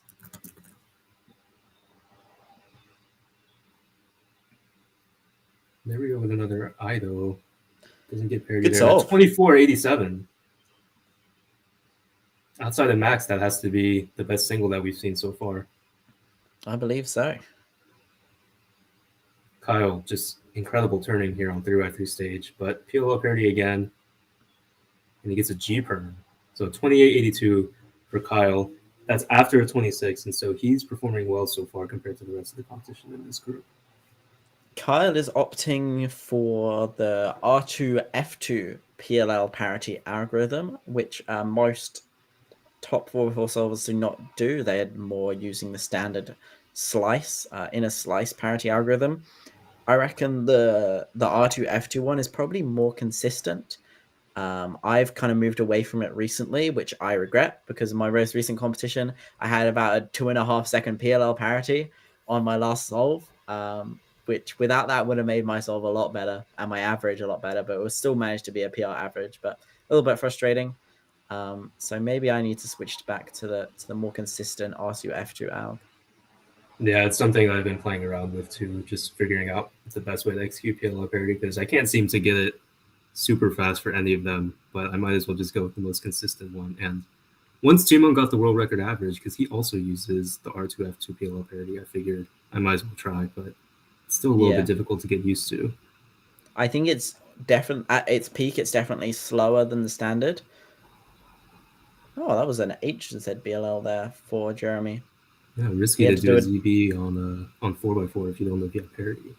Yeah, he had to do a double check to make sure he didn't DNF with parity in the back. That's something that Timon is so good at too, is even when he has PLL parity, he knows which ZB to do. That will give him, first of all, the opposite parity and the ZB case that he knows is going to be better. Meanwhile, I'll do parity and be left with like diag corners or something. Now we're talking about Max doing his best to beat his own 1935 North American record average. He hasn't gone the sub 20 average since then, and that's actually only his one of 2 sub 20 averages he has this entire year. At the warm-up competition last weekend in UCLA, he was able to get a 2268 average, which still easily wins the competition, but still seems like we're worlds away from 1935. So we'll see how he's able to do with the remaining solves. Kyle onto his edges here. What we'll see from top level 3x3 solvers who don't practice so much 4x4 is their edges are generally really quick because it's a little bit more similar to 3x3 solving. It's almost like solving F2L. So they might have a pretty rough start to their centers and cross edges and stuff like that. But the moment they get to edge pairing towards the end of the solve, you'll start to see them turn really fast because the turning is very similar to solving a 3x3. And that's when they start to make up time. I can definitely attest to that. My centers and my edge or my cross edges, not very good. Here is Max Park back again. A little bit of pauses building those cross edges and these centers as well. But moving on to edges very quickly. I don't think it's quite as good as the last solve. Definitely not as fluid. Moving on to 3x3 stage now. It's going to come down to parities again. And he's got OLL parity, unfortunately, into a not great OLL and PLL parity as well. Although sometimes when you get those double parities, I think, well, at least I got it on a bad solve. And that, although that wasn't really a bad solve for Max, it was nowhere near as good as the last one and still would have been about a 21 or a 22 without parities. Yeah, and he did the OLL parity into a not great OLL. It just happens sometimes, especially when you're going so fast. It's hard to, you don't want to pause and try and figure out what the best way to solve it is. You just want to go. And that OLL there for Jeremy, he did OLL parity and went straight into soon, which was some good predicting from him there. Made it look like one fluid algorithm. He was able to execute the Y prime pretty smoothly there too. I tend to change up my PLL execution for 4x4, maybe because my hands are small or I'm just not confident in my 3x3 finger tricks, but he executed that like it was a 3x3. Yeah, I think my turning on 4x4 is very similar to 3x3, which often isn't great and will lead to lockups. You can definitely see that I'm a 3x3 solver based on my 4x4 solving.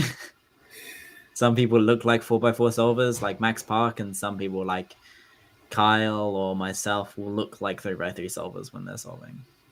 It's all right. I'm in that boat with you too. And here's the edges for Kyle. A bit pausey here. Going to go on to 3x3 stage now. And he's moved it off screen. There you go. OLL parity into HZBLL, although he did just get the double soon case. The 32-30 or 30-25 is pretty good considering the rest of the average.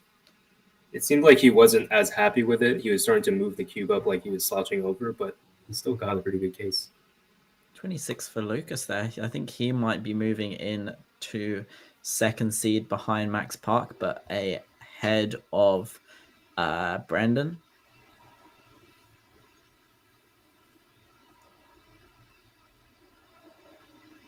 It's cool to see more people doing ZBLL, especially H cases as well. That's a subset I have learned just this week, actually. I was staying with my good friend James McDermott after a competition down in Wellington, and he taught me 2GLL and Diag in about 10 minutes. Because a lot of them are very easy and they're just combinations from two other AUGs, and we both have good AUG knowledge. So he was just able to go, all right, it's this case into this case. I'm like, sweet, got it. And then I spent a few days drilling those and then a few days learning the remaining two subsets. But because of the way H is with mirror cases and stuff like that, it's a much smaller AUG set than some of the other ZBLLs. But here we've got Max Park solving on blue, and this is pretty fluid, almost on 3x3 stage. OLL parity again, though. 22. Pretty good for OLL parity. And he's doing it on a different color, too, which is just so impressive to be able to solve 4x4 on different colors like that. Something interesting about Max Park solving is he does not do a double flick finger tricks. So he uses the same finger for both moves of a U2, which you'd think slows him down when he does OLL parity because there's so many U2s involved. But he does OLL parity faster than anybody else in the world somehow, despite having to use that left index finger an absurd amount. And I don't know how he does it. It's absolutely ridiculous. I could not even do OLL parity without double flicks within like 2 seconds of max. Yeah, and it just makes his turning so stable, and that's how he's able to do it so consistently. But you're right. I honestly have no idea how he executes OLL parity so quickly with no double It's almost like that left index just teleports back to where it needs to be after the first turn. And like how his left index doesn't start to get sore after hours and hours of cubing every day, it's just ridiculous. This is really quick for Lucas. Although a little bit of a fumble there in the middle of edges. Doing an AUG for the last couple of edges for edge pairing. 3x3 stages, a little bit lackluster. Into OLL parity with the fumble as well. Solving on yellow again. He's making me feel like he's a yellow only solver for 4x4. You might be right. Great start, but too many fumbles towards the end. But it's going to give him a best possible average of 26.6, which would comfortably put him in second. But worst possible would be behind Brendan Donegan. Here we go with Kyle. This is his final solve, 28.02. That is going to give him, waiting for the time to be entered, a 28.93 average, which just puts him behind Brendan Donegan for first place, who Brendan has a 28.42 average. But he's going to slide into second place here. You're right, very respectable average for Kyle. So coming up after this round, we've got Square One finals where Brendan Donegan, who, where did he place? Second or third at the World Championships. He will be looking to take the title of Western champion with hopefully some 5s, if not 4s in the final round. He's got crazy turning on Square One, probably faster than anybody else in the world. So I'm looking forward to watching some of his solves. Yeah, and like Max with 4x4 and the other big cubes, Brendan is pretty comfortably going to win this competition unless, Square One's a shorter event and the hardware can be a little iffy sometimes. So unless there's some shenanigans, he's probably going to win this event as well. Yeah, he is, based on the first round, he's over 2 seconds ahead of second place. So something crazy is going to happen for him to not take home the win for Square One, but hopefully he'll give us a bit of a masterclass in Square One solving as well. Here's Max with his fourth solve. He's solving on yellow this time. Very fluid again. Yeah. And he's already on 3x3 stage. This is a really good 3x3 stage, but OLL parity again for him. And no PLL. That was crazy. Sub 20 with OLL parity. Sub 20 with OLL parity is unbelievable. In 1964, he's counting a sub 20. I don't think he's in the running for a sub 20 average anymore. No, but if he can get another counting 22. Yeah, if you can get another counting sub 20, though, it'll be a very good average. If he had some better luck with his parities on these last couple of solves, he could be on for sub 20 average. But unfortunately, OLL parity in both his last 2 solves leaves him. That's how this event goes. Do you know anyone who says that 4x4 is their favorite event? I feel like Sebastian Weyer would say it's his favorite event. Oh, that makes total sense. Yep. But I don't know. I feel like most people prefer 5x5. Right. At least out of the tops, the top solvers over in New Zealand for 4x4, like Alexander Vucic or Angela Berganza, they both seem to prefer 5x5s or big cubes or something like that. But I think Angela might prefer 4x4.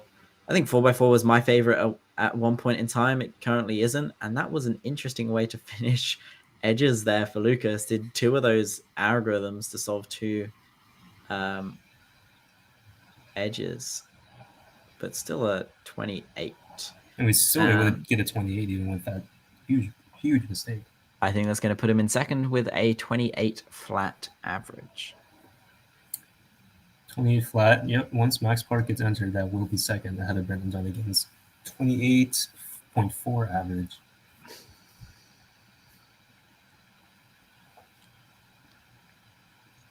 And here we go. Max Park, 20.34 best possible average, which would be very quick for him. And considering the amount of OLL parities he's got, the last 3 solves have had OLL parity. The 24 had double parity. I think the other 2s were just OLL parity. So hopefully he can get a really quick solve like his last one and get lucky and get no parity to get best possible average. But we'll just have to wait and see and watch the fluid solve that is Max Park.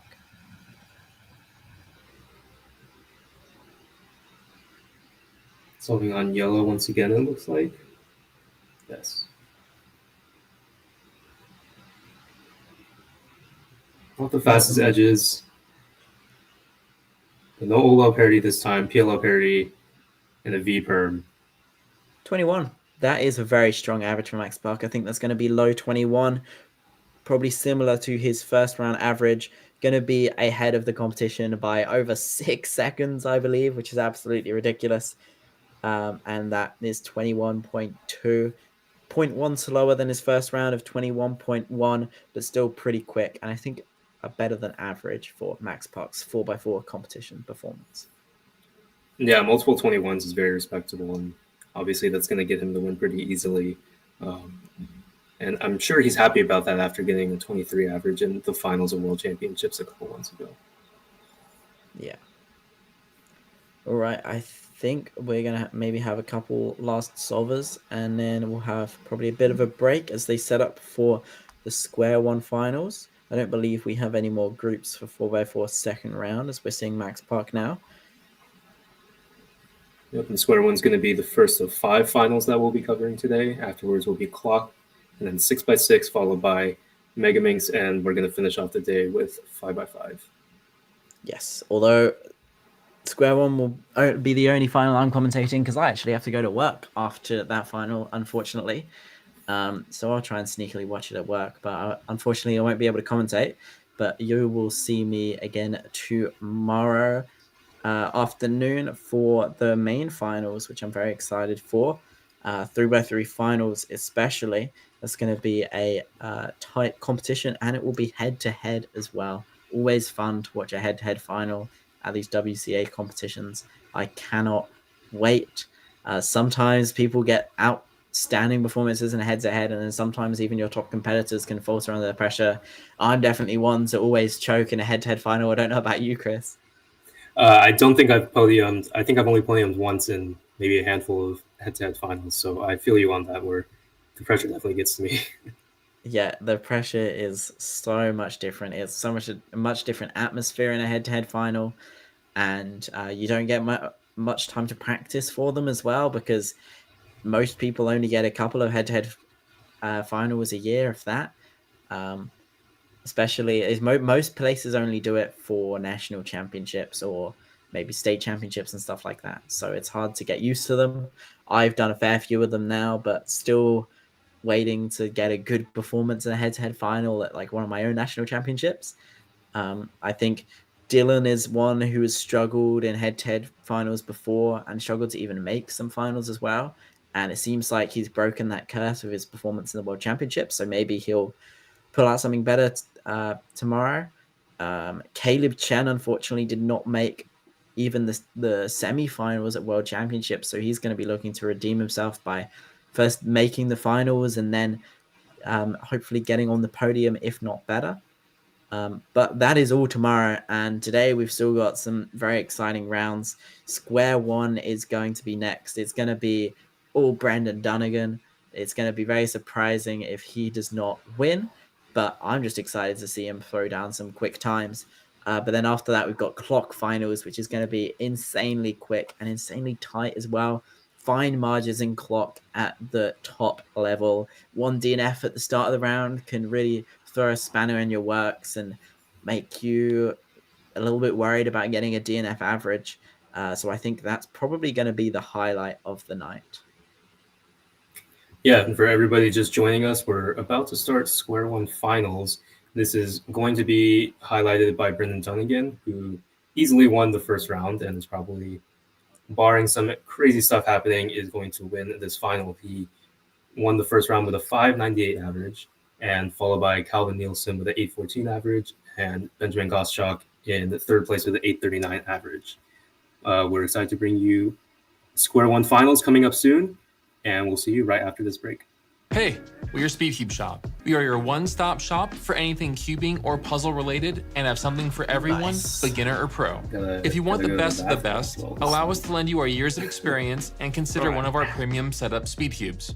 Our team of experts will dial in your speed cube by applying lubricants and adjusting the settings so that when your cube arrives, you're ready to start crushing your PBs.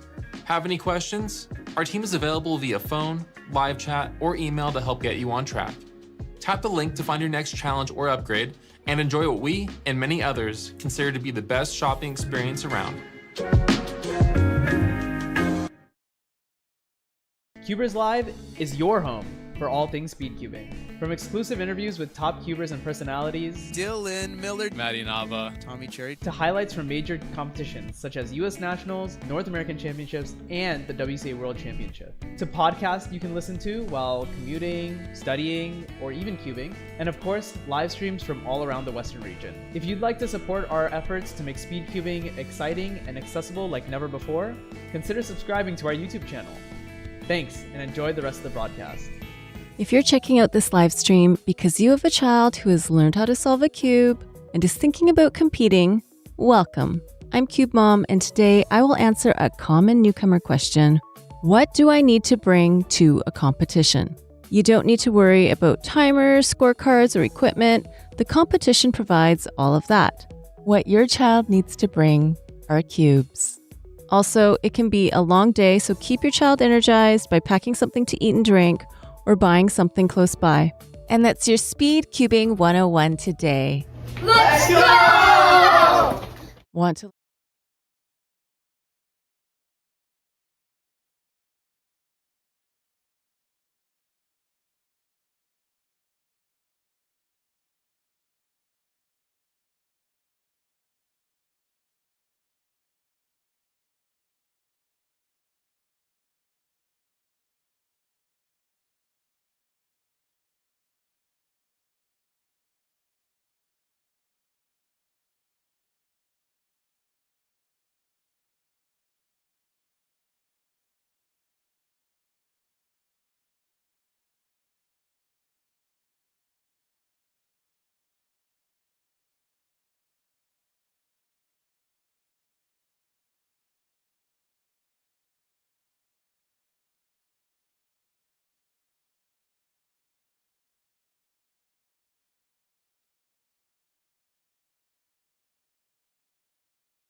All right, everybody, welcome back to the Sunset Ballroom inside the Flamingo Las Vegas for the West Coast Cubing Western Championship 2025.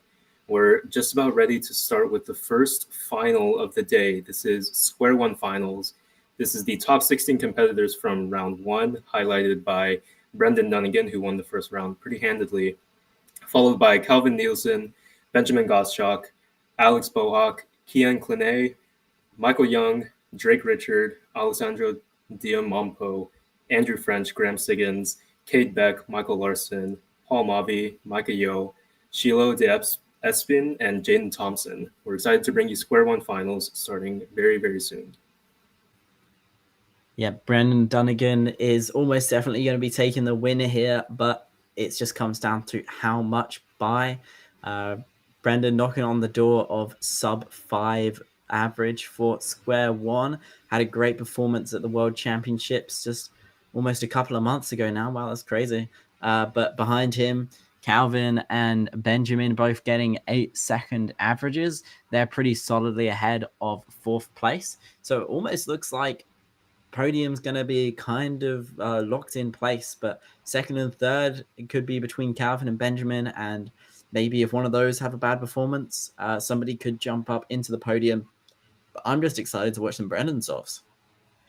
Yeah, Brendan, it's definitely one of the premier solvers in the world, so it's going to be exciting to see what he's able to do. And you're right with Calvin and Ben is that they definitely average in this 8-second range, which should get them the podium.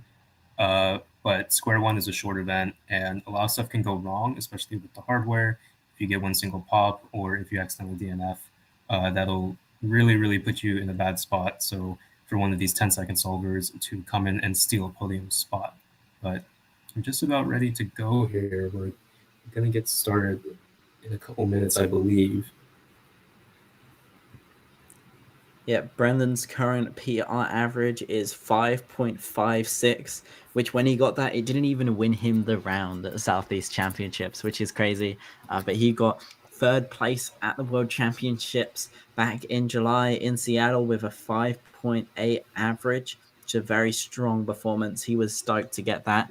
One of 2 podiums he got at the World Championships, which is a very strong performance, especially I think it was his first World Championships as well, as Brendan is a pretty new Cuba.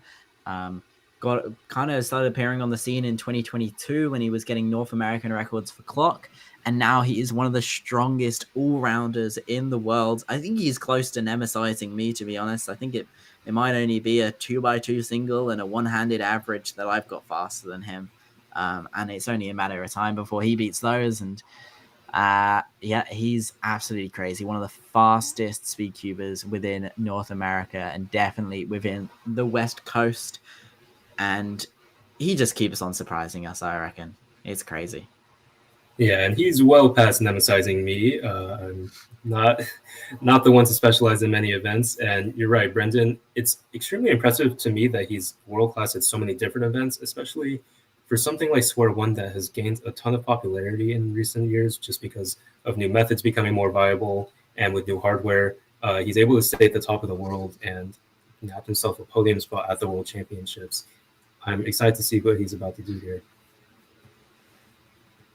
Yeah, Brendan, world-class, top of the world in 2 events, Square One and Clock, which are both quite different events. Well, Clock is a different event to anything, to be honest. Probably the 2 most unusual puzzles within the WCA, and he's 5th in the world for Clock average and 8th in the world for Square One average. So obviously he's not the top of the top, and to get 2 podiums in those events, being 5th and 8th in the world respectively, is pretty crazy. But Brendan has pretty good nerve control, able to stay focused under a lot of pressure. And here we can see our top competitors getting ready for the finals now. I believe that is Calvin Nielsen and Benjamin Gottschalk having a little chat in the waiting area. The 2nd and 3rd seeds, respectively, going into this finals. And Chris, for you, you're a little bit more of an all-rounder than I am. I always am curious as to how does that affect you on the day of the competition? Because, when you're able to focus in on one event that you're competing for the whole day, I imagine it becomes a little bit easier than when you're having to compete back-to-back rounds for the entire day. So I Yeah, don't well, know how that affects you. it's a bit of a toss up when I'm at a competition and I feel like I'm only focusing on one event. There's a lot of pressure on that one event, and if you're only competing in a few events over a whole weekend, every time you compete in that round, there's a lot of pressure because you don't have other opportunities to get good results at a competition. So I always like to compete in as much as possible because then if I mess up 3x3, or at least I've got 2x2 later. If I mess up that, or at least I've got 4x4. So it kind of relieves a bit of the pressure in the round. But you're right, it does exhaust you, especially at these big competitions where you have a lot of finals back to back. We'll see Brendan in every single one of these finals. He's going to be extremely exhausted by the end of the day. And this is it's only day 2. He's still got another huge day ahead of him tomorrow. And by the end of that, by the time he gets to 3x3 finals, he'll have a little bit of a rest in the waiting area since it is head to head. But I always find at these massive competitions where I'm taking on so many events, by the time it gets to 3x3 final, which is my main event, I'm always absolutely exhausted. So that is the downside of being an all-rounder. Yeah, and I can only imagine because I was already exhausted and I wouldn't compete in more than 5 events per competition. So it looks like we're going to be focusing in on the first 2 seeds, Brendan Dunnigan, as we mentioned, and Calvin Nielsen, who was able to put down an 8.14 average in the first round of square one.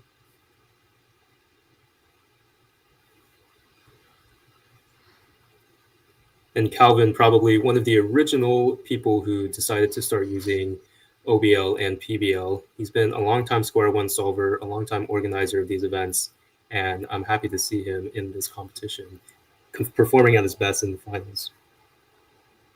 Yeah, the methodology for square one has been developed a lot in recent years. It used to just be everybody would learn CSP, which meant they would never get a parity case, similar to OPA on 4x4, but a lot easier. But it requires a lot more learning and a lot more viable for square one. And then people would just do cube shape and then 4 algs to solve the rest of it. And then people started learning PBL, where they would do the last 2 steps in one algorithm, which saved a lot of time. And then people started learning OBL as well. So reducing the entire solve just to 3 steps: cube shape, then orient all the pieces, and then permute all the pieces, which is absolutely crazy. It requires hundreds and hundreds of algorithms. I believe it's even more than learning full ZBLL and ZBLS. Although I believe the algorithms might be a little bit more simple. A lot of just doing one case into another. And then even last year, we saw people developing OBLP, which is predicting the OBL case you'll get after cube shape parity. So that means for every cube shape, you've got to know how the algorithm you do moves all the pieces around. I don't think anybody here will see doing OBLP. Maybe Brendan knows a few cases, but we'll see both Brendan and Calvin doing CSP and hopefully OBL PBL as well. And here's our first Here we solve. are watching Calvin's first solve. Long Looks like pause he's on the got OBL. the OBL. Yeah. And the wrong PBL, maybe, and a 12.1. Not a good start for Calvin there. Takes a lot of practice to be consistent with OBL, PBL being so many algorithms. You've got to learn how to recognize them and learn how to recall them as well. And obviously, that was Calvin's downfall in that first solve.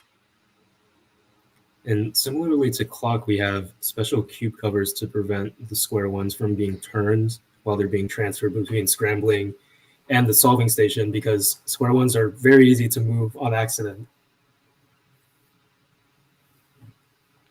Yeah, it's very easy to misalign those layers, which then makes it impossible to do a slice for your first turn. But here we've got Brendan Dunnigan, the favorite for this round, 556 official average and a 3.5 single. Has ridiculous turning. Hopefully we can see some of that turning in this round here and maybe even some 4-second solves. I'm excited. Let's go. He uses a black and yellow color scheme, which is a little different from some people who like to use black and white.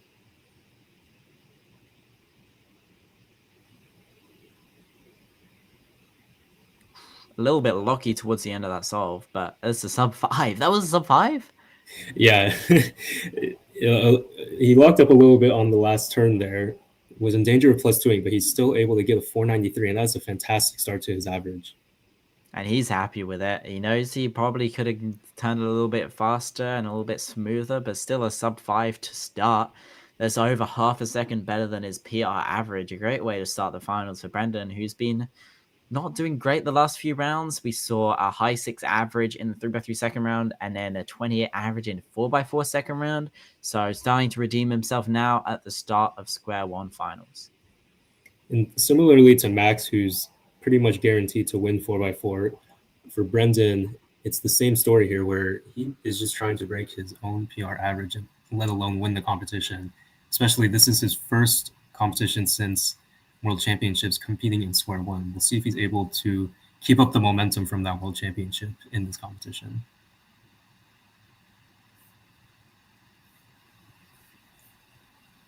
So we've got a 6.7 from Benjamin there on the first solve. So he's going to be solidly in second place, but still almost 2 seconds behind Brendan, which is absolutely crazy because a 6 is not something to laugh about.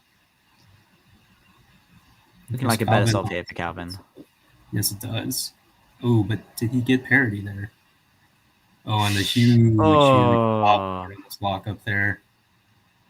And now Calvin is counting a 12, and it looks like Ben on his second solve is able to count the 6.7 with a 6.15.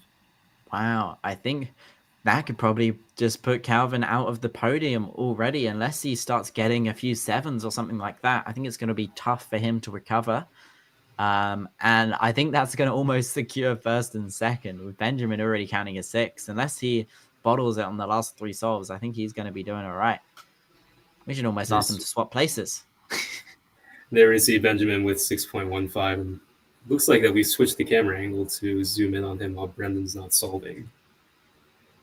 That's good. Hopefully we'll be able to watch some of his ladder solves because that's a great start for Benjamin.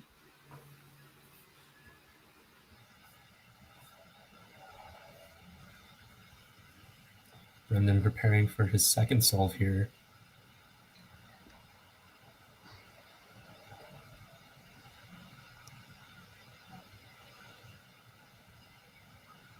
Doing CSP now to avoid parity at the end. It looks like a good cube shape. Not sure if it's got parity though. Really quick cube shape. A little bit locky on the OBL. PBL, it's a bit locky as well. 6.1, he's not happy with that. Solution was there. Recognition was there, but turning just wasn't. And so many things have to go right in Square One. You have to hope for a good solution. You have to hope for the better cube shape parity case. And at the end of all of that, you have to be turning. You have to make sure that your turning is on point because Square One is one of the harder events to turn accurately on, probably just behind clock. Looks like Calvin's trying to figure out which Square One he wants to use. Looks like he's got half a dozen out of his bag. That's crazy. I don't think I've ever taken more of like more than 3 of one cube to a competition before. I don't even think I own that many Square Ones. I don't think I've ever owned that many Square Ones. Has he got more? Like no way, he's got more. Is that bag just full of Square Ones?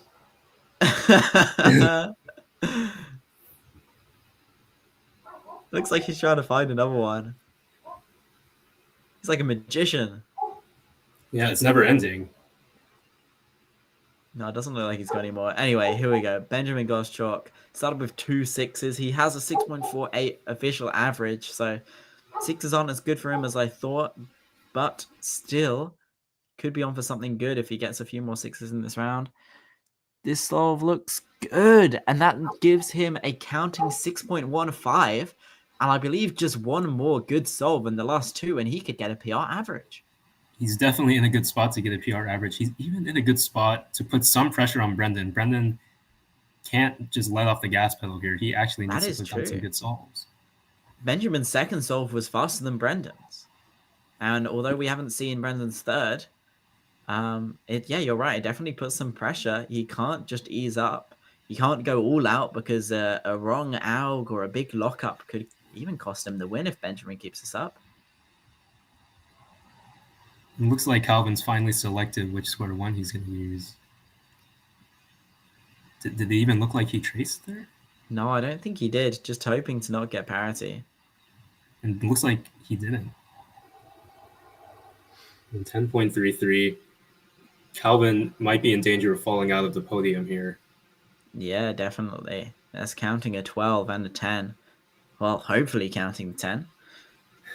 A little trick for square one is if you're, which we might have actually just seen Calvin do, if you're sat next to a good square one solver, but not someone who knows CSP, obviously you're not allowed to watch their solve if they do it before you.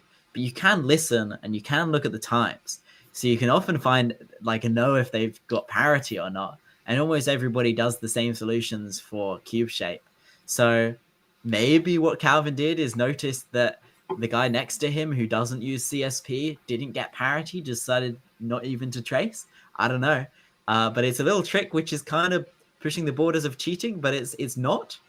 But maybe a little bit frowned upon. Much better solve for Brendan there, 5.3. 531. We have Chris Mills coming in here with the questionably ethical meta strategies in square one. It's something I've actually done in Scube before, I think. Just noticed that my friend next to me was getting fast times and knowing that they didn't really do many advanced layers. So I was like, well, I'll just do this. What would they do? What would they do? Put myself into their shoes and try and think of their solutions. But Benjamin is 701. That's going to lock a pretty solid average for him already. Probably around, what's that? Worst possible 6.6, best possible 6.3. And we'll see how Brendan does in his fourth solve as well, because if he doesn't get a good time there, then there was going to be a lot of pressure on him to do so in the last solve.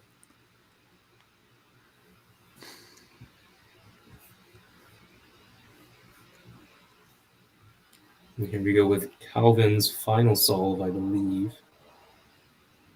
I think this is his fourth. And once again, it looks like he wasn't tracing parity. He ends up with no parity again. The 871. 8.7. If he counted that, he may still be in contention for a podium. I'm not quite sure. And here's Brendan Dunnigan. He has potential to get PR average here. Currently counting a 5.3. He's going to want to ensure he does not count that 6.1. But I think even if he got his best here, he might really secure a PR average because of that 4.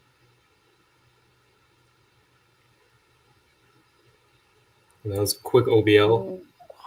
The PBL was not quite there, but a 5.5 recovered it. A lot of recognition time for that PBL. His BPA is going to be 527. Worst possible 5.69. Brendan Dunnigan, as we predicted, is your square one Western champion. But is he going to be able to pull off a PR average? And a pump with a fist for him there. I think he just calculated what his best possible average is here. So he knows what he's going to need to get in order to secure a PR average. Kian Klein has 3 8s and a 15 so far, so I think he's going to be in second, barring a disaster on the last solve. I think Calvin Nilsson is almost definitely out of the podium here. Benjamin Gottschalk definitely second, but he has potential for a PR average. I believe you're right that Kian is pretty safely already going to be in third unless he counts that 15. Let's see if we can see a PR from Benjamin here. Needs a good solve on the last.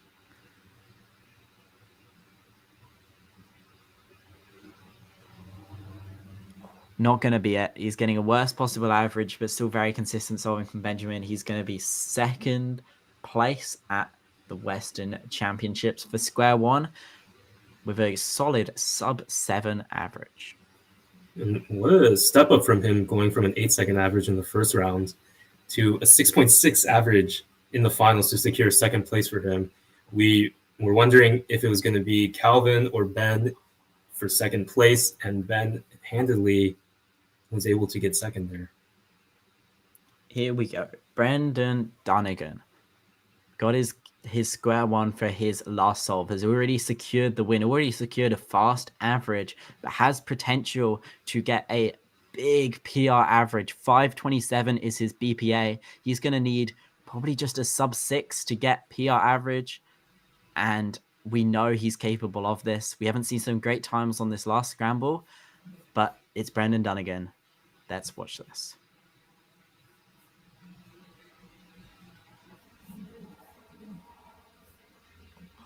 And it's not going to be it. A tough PBL for Brendan Donegan, but still a very quick average. He's going to be a little bit disappointed he couldn't clutch the PR there, but still a great showing and very exciting to watch. The 569 average, absolutely nothing to be ashamed of there. After getting a 5.9 average in the first round, stepped it up, 5.6 average. He easily wins. Brendan Donegan, your Western champion for square one in 2025.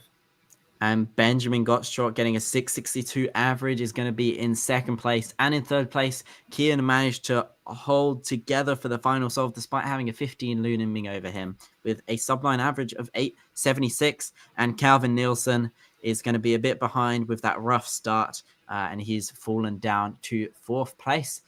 That was pretty exciting. We had potential for PR for our top two competitors.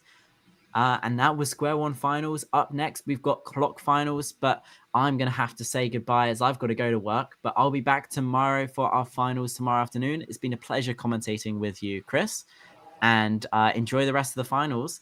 And for now, we're going to throw to an ad break as we get ready for clock finals, but don't go anywhere because Brendan Donegan's been on a tear with clock, and you could even see some world records from him. Hey, we're your SpeedCube shop. We are your one-stop shop for anything cubing or puzzle related and have something for everyone, beginner or pro. If you want the best of the best, allow us to lend you our years of experience and consider one of our premium setup SpeedCubes. Our team of experts will dial in your SpeedCube by applying lubricants and adjusting the settings so that when your cube arrives, you're ready to start crushing your PBs. Have any questions? Our team is available via phone, live chat, or email to help get you on track. Tap the link to find your next challenge or upgrade and enjoy what we and many others consider to be the best shopping experience around.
Welcome back to the Sunset Ballroom inside the Flamingo Las Vegas for the West Coast Cubing Western Championship 2025.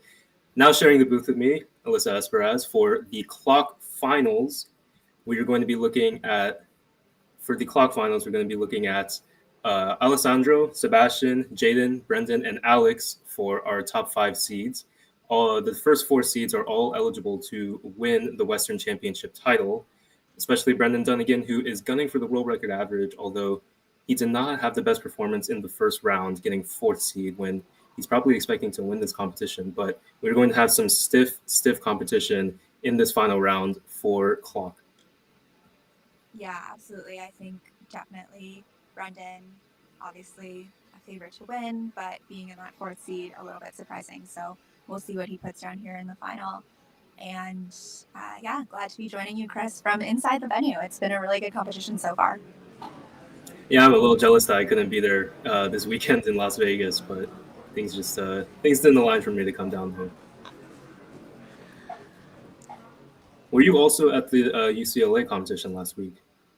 I was not. No, this is okay. Yeah, just here for Western Championship, and yeah, it's super exciting. It's a great atmosphere here, and obviously looking to crown our first Western champions of the weekend. Okay, looks like we're about to get our first solve here. This should be Jaden, who's in our 3rd seed. Jaden is stone cold meditating before he takes the solve. I thought the camera froze for a second. I was also wondering that. I had to look up and be like, is he actually there? And I'm not sure if, well, the clock did drop there, but I forget that the regulations have changed to allow for that. Yes. And not looking so good here. 686, the cross timer stop. Definitely not happy with that for Jaden, who put down the 385 average in the last round.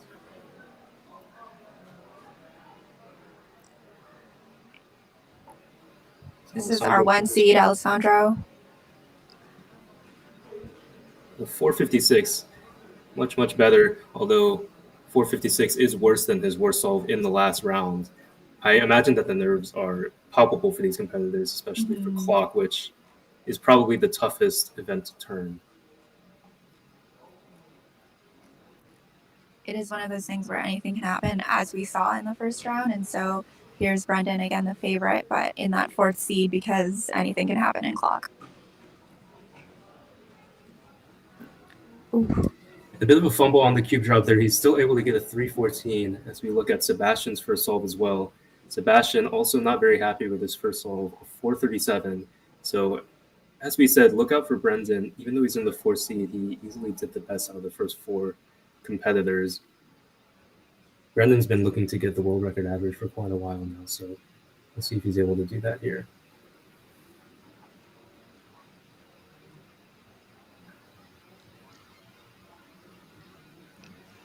For all of you watching at home, I encourage you to go on WCA Live as well. They are doing live data entry for us, and so we'll be able to see projected winners and things like that on WCA Live. So thanks to the data team for doing that for us.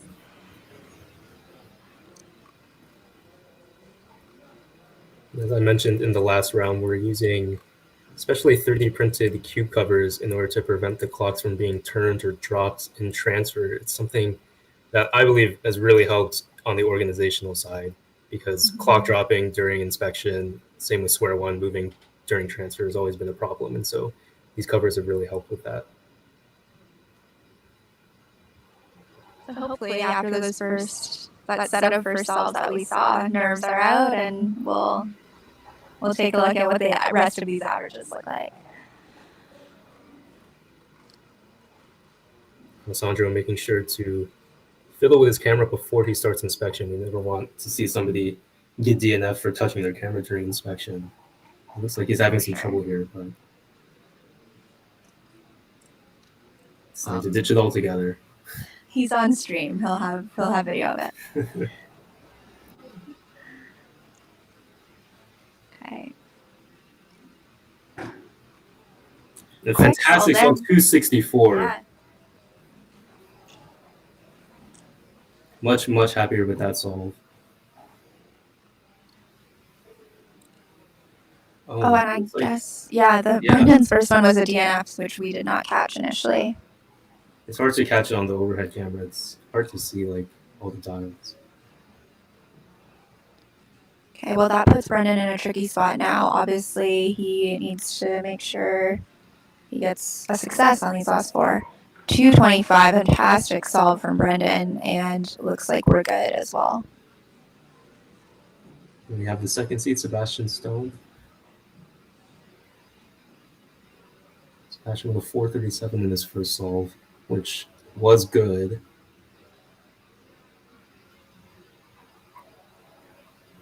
Oh, and he had to make sure that it was solved. Looks like a 5 seconds.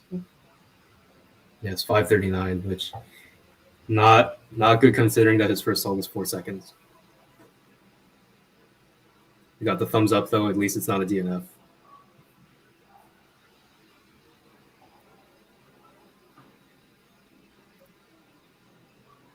Yeah, DNFs are just par for the course when it comes to clock, which is really unfortunate, especially when it's so much harder to turn.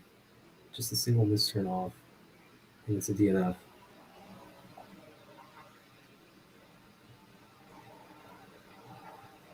$354 from our fifth seed, who is Alex Bohawk. And that's his third solve. He's put down a 367, a 341, and a 354 for his first three solves. That's incredibly consistent. And that has to take a little bit of nerves off, especially when everybody's times are pretty sporadic right now. Yeah, high variance that we've seen so far on these solves.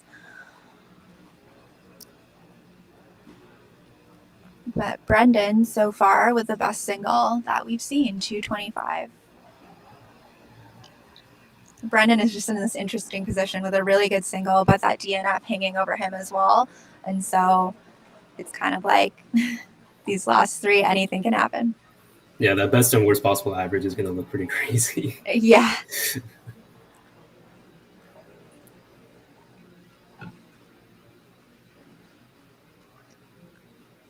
And we see that everybody's waiting a little bit longer this time. It tends to happen with events like Square One and Clock, where it's pretty easy to miss scramble, and especially for these shorter events where the scramble is very, very important. Here's Brendan now with his third solve, though. 337 again. He had to flip the clock over to make sure it was totally solved, because I'm sure he still wants to podium even if he doesn't put down his best performance. So he definitely doesn't want to DNF again. Yeah.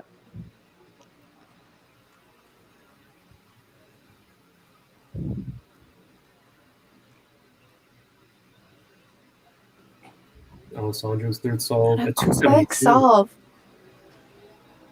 And the thumbs up, that's good. Here's Sebastian's third.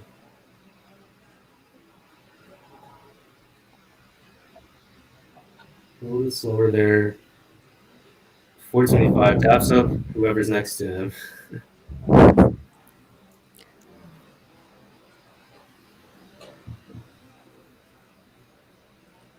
And Jaden with a 304.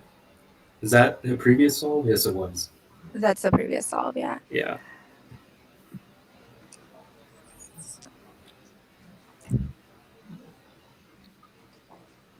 As of now, after three solves, we're going to have Alessandro ahead of Brendan for the time being. Obviously, a lot of solving left to do, but counting that 2.7 puts Alessandro in a good position. Looks like we're already finishing up with a couple competitors here, but the top four seeds are a little bit behind.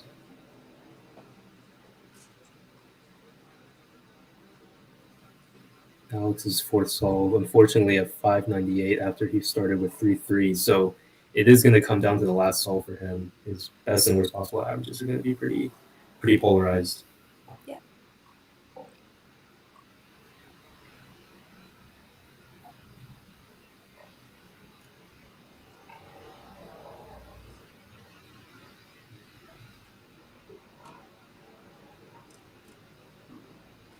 Alessandro is waiting for his fourth solve.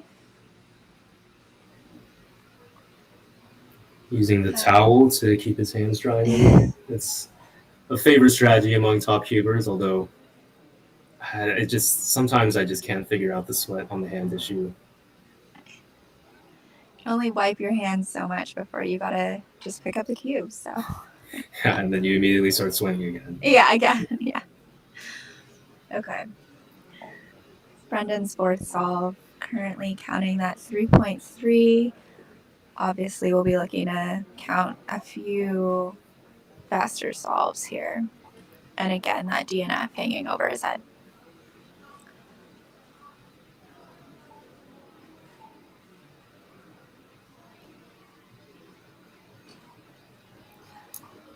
.8. 2.86 is a great solve for Brendan. He should be in position to win this solve, or win this round, if he doesn't really mess up on the last solve. And I think Alessandro, this might have just been a DNF because he gave a thumbs down at the end of this. Okay. You reset the timer just so nobody thinks he got that. Okay. And Alex with a 3.44, so he finishes extremely consistent throughout his average. He's currently in first place with a 3.55 average. Incredible consistency from him. His counting times 3.5, 3.4, 3.5, and 3.6.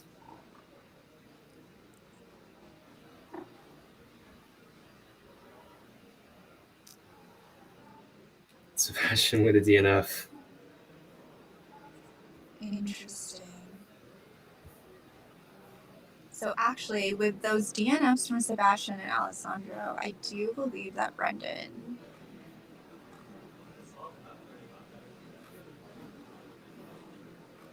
it puts Brendan in a good spot because Alessandro is counting at 4.5, but it will come down to the last solve here.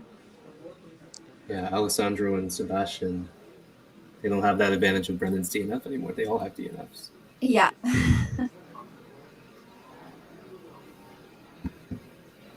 Jaden also has a DNF. So all 4 of our top 4 seeds are here with a DNF. Okay, so a 4.43 will put Brendan Dunnigan in first place. Obviously very doable for him, just doesn't want to get a DNF here.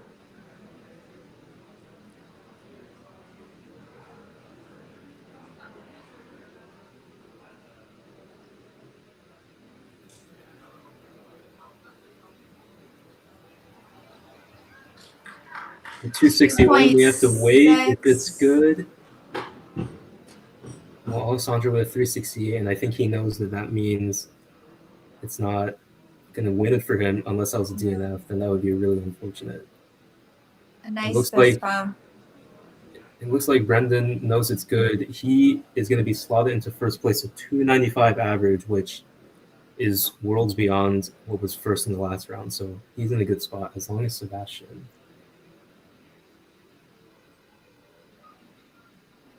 No, Sebastian cannot overtake him here. So Brendan Dunnigan is our Western champion for clock. That's it? Yeah. All right, Brandon Dunnigan, after being the 4th seed coming into the final round, is your Western champion for clock with a 2.95 average. He is the only competitor in this round with a sub-3 average. He can't believe it. He's talking to Alessandro. Congratulations to Brendan Dunnigan.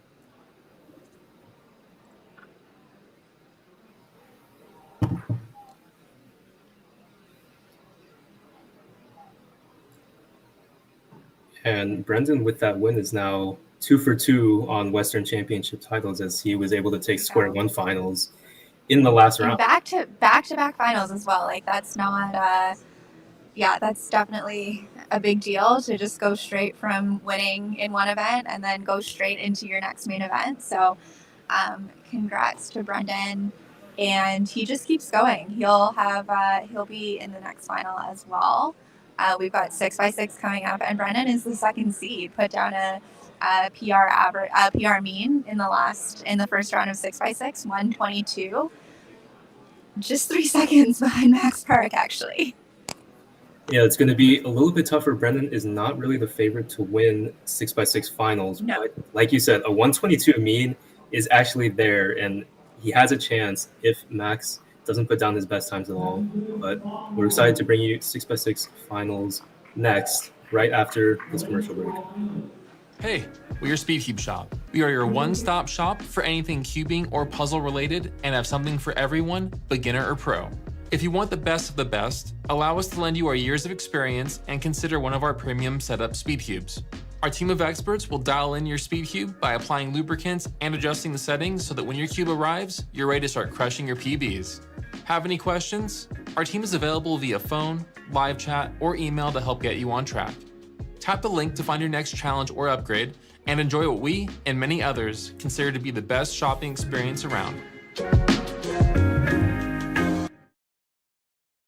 If you're checking out this live stream because you have a child who has learned how to solve a cube and is thinking about competing, welcome. I'm Cube Mom, and today I will answer a common newcomer question. What do I need to bring to a competition? You don't need to worry about timers, scorecards, or equipment. The competition provides all of that. What your child needs to bring are cubes. Also, it can be a long day, so keep your child energized by packing something to eat and drink or buying something close by. And that's your Speed Cubing 101 today. Let's go! Want to learn more about the world of Cubers Live is your home for all things speed cubing. From exclusive interviews with top cubers and personalities, Dylan, Millard, Maddie Nava, Tommy Cherry, to highlights from major competitions such as US Nationals, North American Championships, and the WCC World Championship, to podcasts you can listen to while commuting, studying, or even cubing, and of course, live streams from all around the Western region. If you'd like to support our efforts to make speed cubing exciting and accessible like never before, consider subscribing to our YouTube channel. Thanks, and enjoy the rest of the broadcast.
Welcome back to the Sunset Ballroom inside the Flamingo Las Vegas for the West Coast Cubing Western Championship 2025.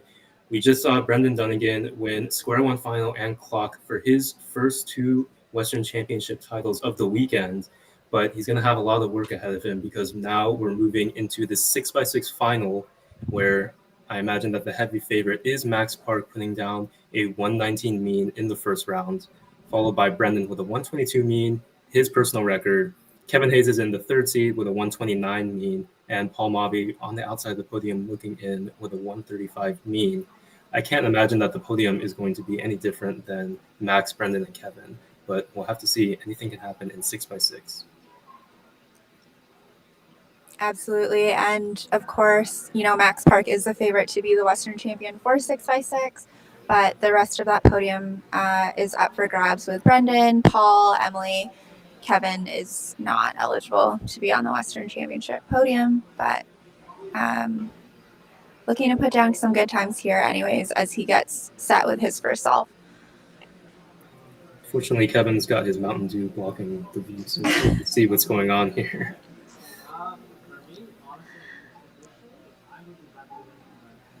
Kevin, a former 3-time 6x6 champion, and I believe, other than Max Park, he was the first, and I'm not sure if he's still the only person to have done that with Max Park's 6x6 World Championship this year, but certainly the first, and what an achievement that was for him to do that in 2017 in Paris. Mm-hmm.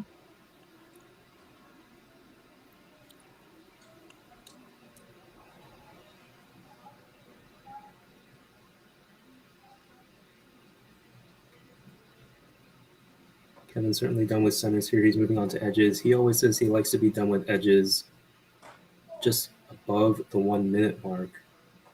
It's a little bit hard to see what his solve is looking like. It looks like he still has a few edges left here. Yeah.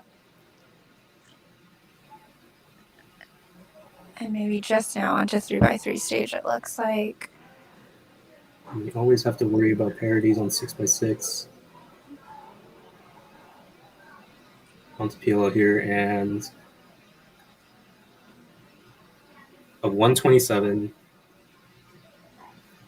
in line with his first round average. Yeah, a little shake of the head there. Here's Brendan, and in that second seed, we get the overhead camera so we can see a little bit more of what's going on. And I'm not sure what the method looks like for all of these competitors. It looks like Brendan is using Yao, if I'm not mistaken. Mm-hmm. And similarly to his 4x4 solving, he puts his cross color on the bottom while he's making his cross edges, which isn't something you normally see among the top solvers, but Brendan is able to make it work clearly. So I'm sure that that's not something he needs to be worrying about. He's on to making the blue center here. His last two centers. A little difficult to see what time he's at right now, but for Yao, you have a little bit more flexibility with when you flip the cube over and start doing edges, because edges are so much quicker. He's just crossed the 1 minute mark here, a few edges left. And again, Brendan in the second seed with a PR average, so obviously did really, really well and had a really good first round performance. His turning, as far as the finals go, seems pretty smooth. It doesn't seem like he's very intimidated by this final at all, and I imagine it's the same for the top 3 seeds. All of them have competed at the top level for quite a number of months at this point. For sure. Okay, here we go with Max Park's first solve, and I think, Max Park obviously just incredibly dominant at this event, the only person to have done this officially in less than a minute. If we see that here, that would be quite incredible, but in the first round, a little bit uncharacteristic, close to that 120 mark for Max Park, which is not typical for him. And Max still using reduction, just like many of the 6x6 users, although it looks like Yao has started to become a little bit more popular the bigger the cube gets. Max is still definitely showing that Redux is very viable when it comes to this big cube, and his dominance in 6x6 and 7x7, like you mentioned, is just ridiculous.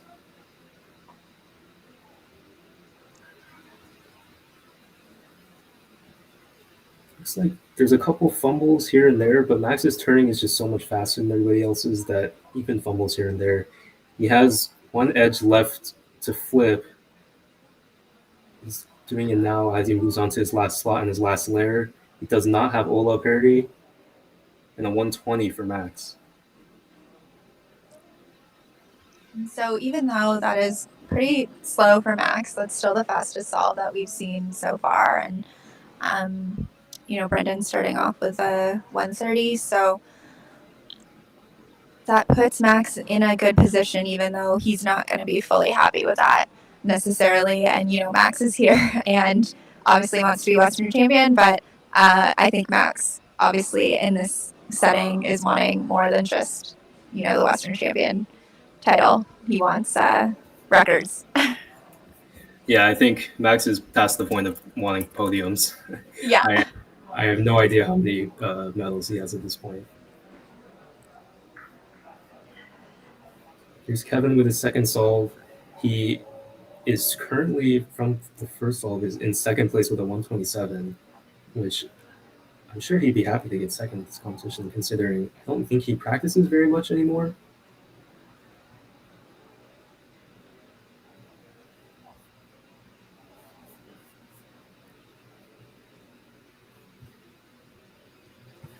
Kevin also using reduction as well. And so even though, as you were mentioning, Chris, that it was becoming more popular even with our big cubes, top 2 seeds here currently both using Redux, although Brendan was using Yao. Absolutely. And it looks like Kevin is getting onto 3x3 stage here. He has Olo parity this time, but he's in a better spot with just PLL to go at about the 121 mark. It looks like he also has PLL parity. And he's not happy, but the 124 is easily the second best performance that we've seen so far. And he is looking pretty secure in the second place spot.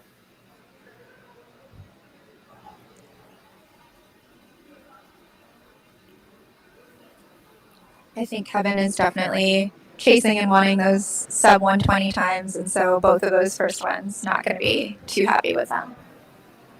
Yeah, Kevin is similar to Max, where at this point he probably doesn't care too much about the podiums, and he just wants to be definitely best. not. I think Kevin might even have more podiums than Max. Max has over 650 medals, including 625 golds. So a podium, it seems to be the last thing on their mind right now. Of course.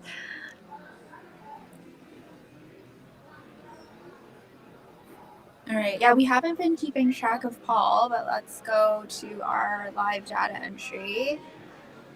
And Paul started off with a 131.50. Emily so far 138.31 and 131.36. That 131.36 single is a PR for Emily.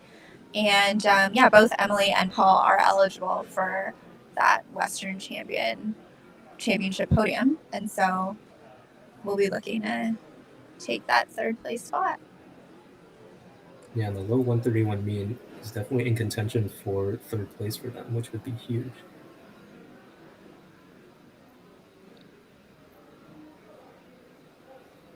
This is Brendan on his second solve.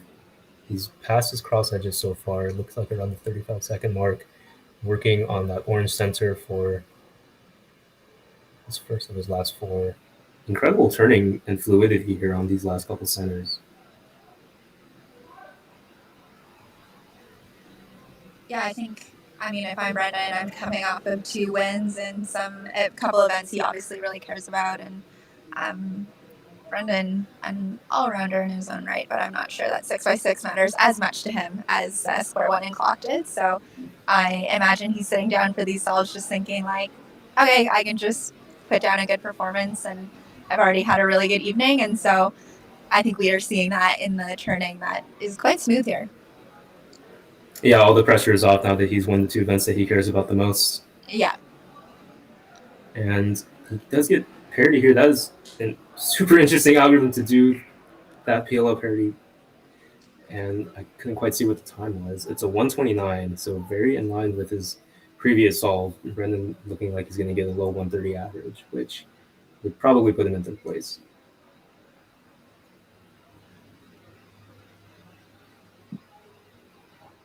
Here we are this time with Max's second solve. It looks like he's onto his last couple edges here.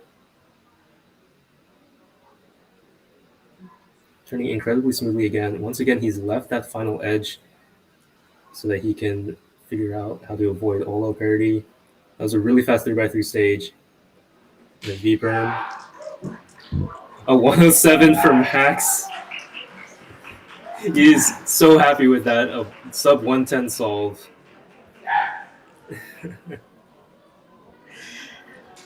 I think Max definitely has felt the pressure to put down some good times and hasn't seen them quite yet this weekend. So, yeah, he's super happy with that one, with a sub 110. He's been searching for lower singles since the World Championship. This is his first competition competing in 6x6 since the World Championship. And I believe that is his first sub 110 single of the competition. So definitely going to be really happy with that. Yeah, he is. And Max is back in the competitor waiting area. He chooses, even though this is a stationary final, he chooses not to sit in his station while waiting for his next puzzle. Yeah, that's a super interesting strategy because maybe the head-to-head or being in the stationary is like, it throws him off because you're used to waiting in the competitor area for all the other rounds.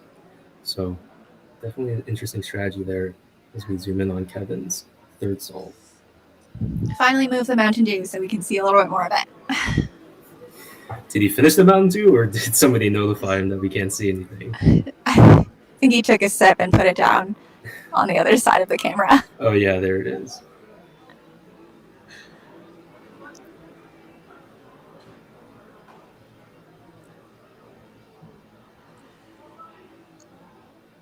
I always tried to avoid the caffeine when I was competing because it made me pretty jittery.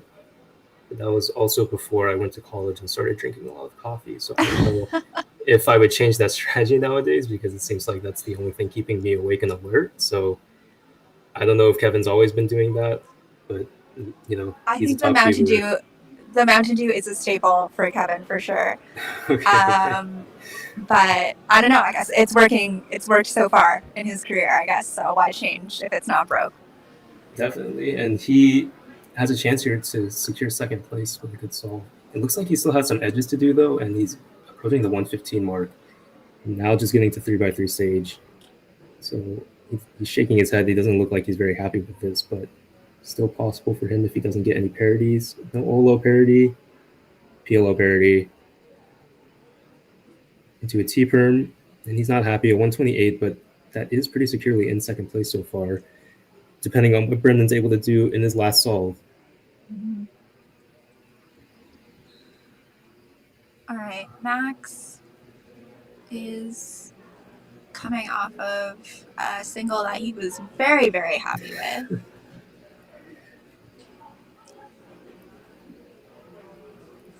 A little bit surprised by how happy he was with it, but I think it's a little bit of an indication of the mindset that Max is in this weekend.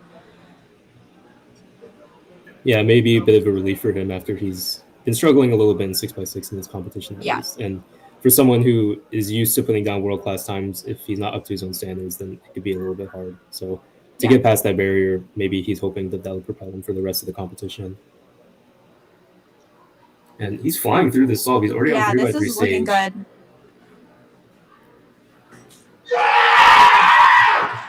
Let's go! And a 103 for Max. He knocks down the chair in excitement. That is probably going to be like sub 110 mean. Mm-hmm. Absolutely fantastic considering his first round performance. Yeah. And starting with that 120, obviously happy to finish it off with 2 1-0s. And now we're just hoping that that didn't distract any of the other competitors. I think Brendan wisely waited for Max to finish his solve before saying he was ready. Congratulations to Max Spark, who, barring an incredible solve by Brendan Dunnigan, is your 6x6 Western Championship once again. I can't even count how many times he's achieved this title, so he defends his title once again. Congratulations to Max.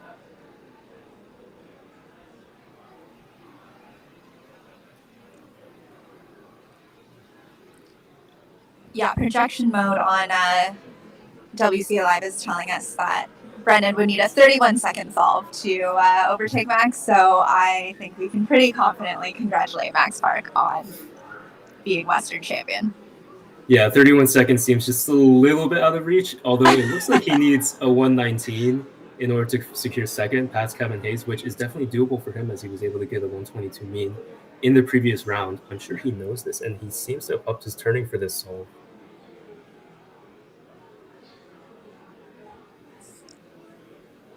Brendan is always the type to calculate what he needs in order to get a good average, which isn't something that a lot of top competitors do, because sometimes it could be added pressure, but somebody like Brendan, maybe that motivates him extra.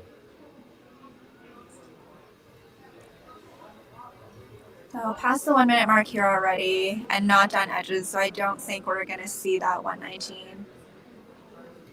Although with Yao, his 3x3 stage, if there's no parity, he could do it. He gets EO as well. Does he know the ZB? With no parity, he doesn't get parity, and it is a 124, it looks like. So Brendan Dunnigan is going to slot himself into third place. That means Kevin Hayes takes second place at the Western Championships. I believe this is an all-West podium.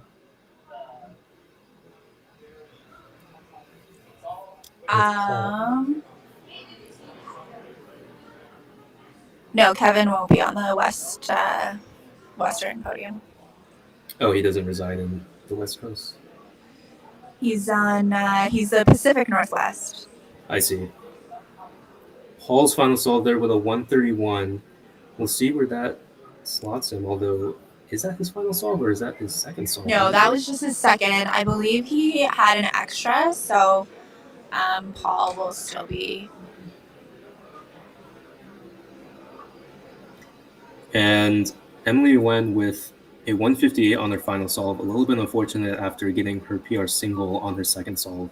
She is in fourth place currently with a 142 mean, and I believe Paul is the only one who really has a chance to get in onto the podium with two 131s. He's going to need a low 120 single in order to get into third place past Brendan Dunnigan.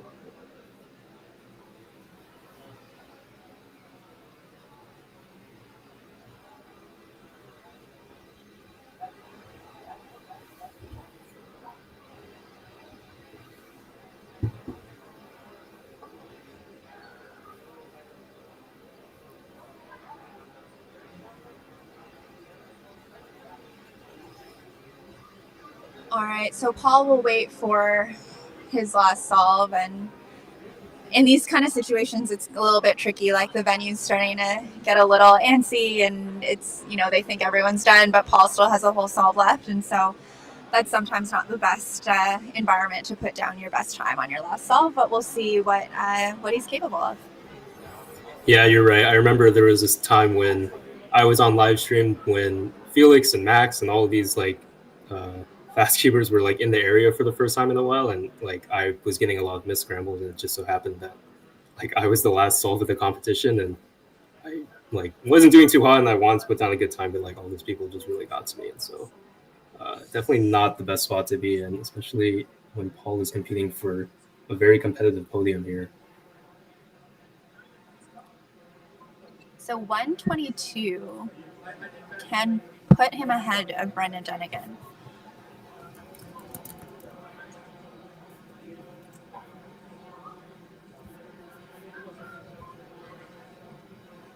And that is just above his PR single, so it is doable for him.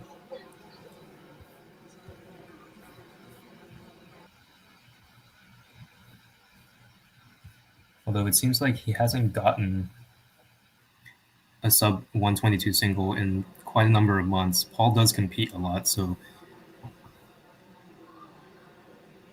yeah, it's pretty consistent with what we could probably expect. Unfortunately, we're not seeing a lot here on the progress through the solve, so we'll just wait and see what we get.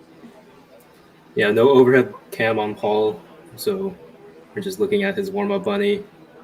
Let's see what he's able to do.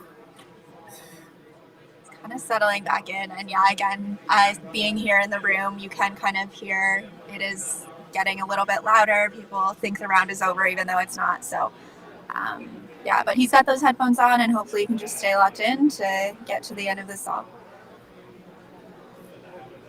The headphones have become a pretty big staple for longer or events that you need to concentrate more on, so definitely a good move by him. All right. And it looks like We're coming past the 122 mark, and unfortunately that means Paul is not going to be on the podium for 6x6. He's fumbling a little bit at the end here. It looks like he's really rushing to finish. 137. I think he knows that was his chance there. So unfortunate for Paul, who is going to end up in 4th place. And once again, that means Max Park is your Western champion for 6x6, followed by Kevin Hayes in 2nd place and Brendan Dunnigan in 3rd place with a 128 mean. Congratulations to Max with yet another 6x6 title.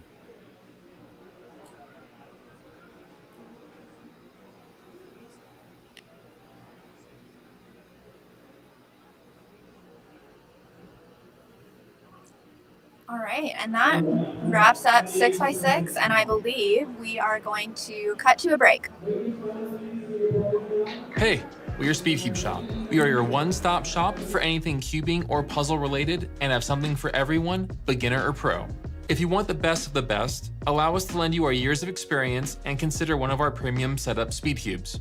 Our team of experts will dial in your speed cube by applying lubricants and adjusting the settings so that when your cube arrives, you're ready to start crushing your PBs.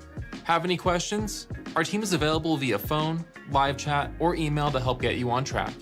Tap the link to find your next challenge or upgrade and enjoy what we and many others consider to be the best shopping experience around.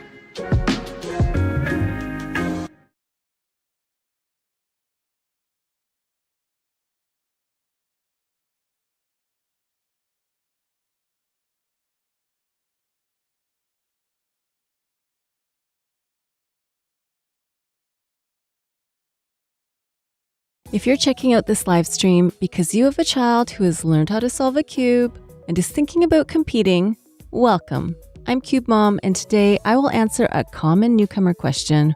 What do I need to bring to a competition? You don't need to worry about timers, scorecards, or equipment. The competition provides all of that. What your child needs to bring are cubes. Also, it can be a long day, so keep your child energized by packing something to eat and drink or buying something close by. And that's your Speed Cubing 101 today. Let's go! Want to learn more about the world of speed cubing? Subscribe to the Speed Cubing 101 podcast, available where you get podcasts, and Speed Cubing 101 is also available on YouTube. Happy cubing and enjoy the rest of today's live stream.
All right, everybody, welcome back to the Sunset Ballroom inside the Flamingo Las Vegas for the West Coast Cubing Western Championship 2025. We just finished 6x6 finals where Max Park was able to secure another West Coast champion title. We now move into Megaminx where we're going to be looking at our top 5 seeds from the previous round, which is Lucas, Dylan, Alessandro, Brendan, and Shiloh. Brendan Dunnigan has captured 3 podiums so far in 3 finals of this competition, but he's going to have a little bit more work ahead of him this time if he wants to get into the final 4 Megaminx. Absolutely. And the top 2, Lucas and Dylan, will not be eligible for the Western Champ title. So the rest of that field is Lucas, a fellow Canadian, and the Canadian record holder for Megaminx multiple times, just keeps breaking it himself. And so we'll see what he's able to put down here. Lucas is always capable of some really good times at Megaminx. Yeah, winning the first round pretty handedly by over 6 seconds with a 33-second average. Nobody else was even able to get 38. And Megaminx turning is just so crazy to watch. Turning so many different layers so fluidly and looking ahead, just like 3x3, but for a lot longer.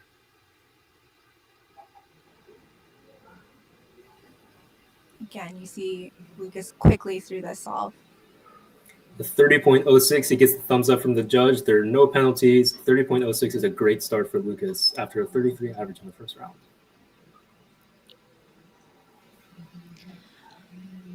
And that national record average that he would be looking for is a 30.55. So that puts him on pace. And here's Brendan with his first solve. A 35.58 is very good for him. His last round average was a 42-second average, so that's better than any of the singles that he had in the previous round, and would definitely put him in position to be second at this competition. Now we're looking at Dylan's first solve.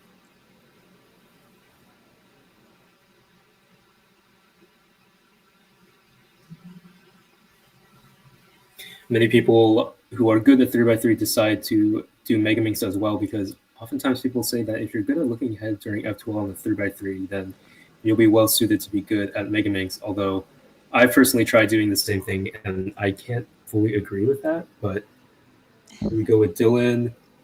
His final time, 34.88. So even better than Brendan's first solve, and Dylan so far with the second best single of the round that we've seen.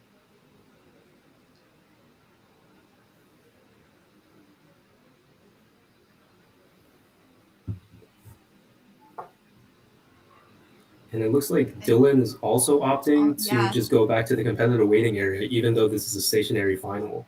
Interesting to see so many of the top people doing that. I think it's easy to kind of just get jittery in that seat while you wait. So if it's available to you, all good. We're looking at the third seed coming into this final is Alessandro. He was able to put down a 40.79 second average in the previous round, after recovering from a pretty terrible first solve in that round. So definitely is fit for the nerves in this final.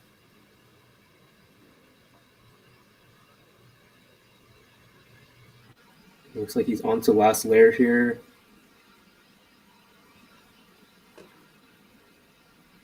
And is that +2?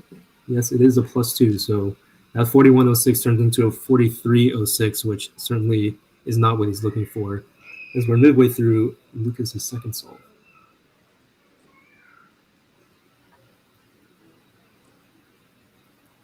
And Lucas's fluidity and turning is just on a completely different level here. Mm-hmm. That looks like another great solve. 30. Yeah, might be a sub 30 or just above 32.47. A little bit off of that NR pace, but still lots of solves left to go. And this is probably the third final that we've seen where the top seed is pretty easily supposed to win. And I'm never sure if that means that there's less pressure for them to try and break their own personal bests, or if there's more for them. And here we see Dylan getting ready for his second solve. He and so is Brendan. They're both using 5x5s to warm up because 5x5 is going to be the next final that they're both participating in. So just warming up for the final event of the day for them. Yeah, it's definitely a grueling schedule for someone like Brendan, who is in every single final this evening. That obviously, at World Championship, we had this nice schedule where you just had a few finals every night, and it was rare that anyone was even in two of them at the same time. But to do 5 finals back to back to back is quite the feat. Especially for events where the turning style is so different. I mean, he was doing clock, and then he was going to 6x6, and then Megaminx, and now he's going back to 5x5. So definitely like not the easiest for him to adjust to right after competing in a different final.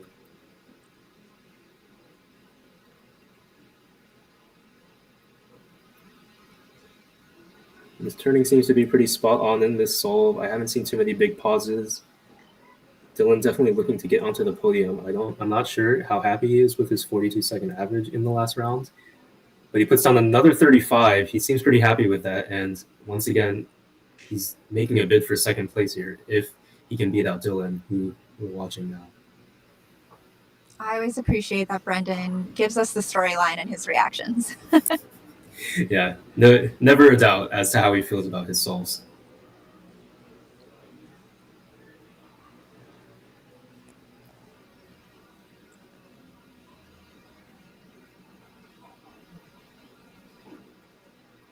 We're on to Dylan. Dylan uses black for his final layer, whereas it looks like some people decide to use gray. Just a personal preference thing. It probably comes down to each solve. On to the final step here. It's another 35 for Dylan, so it's very, very close between Dylan and Brendan for the second place spot.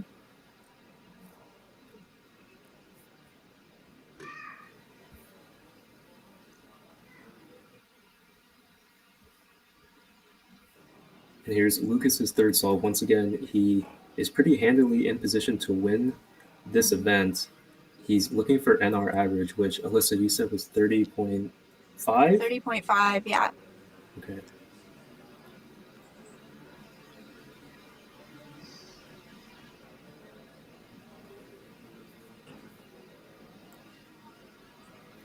Once again, the turning is just absolutely fluid. I don't know if I've seen a single lockup from him in any of these solves. Another good time, a 30.93, so just above the national record average, but still like very, very good. I mean, he has a 30, a 32, and a 30, which are all better than his previous round's average.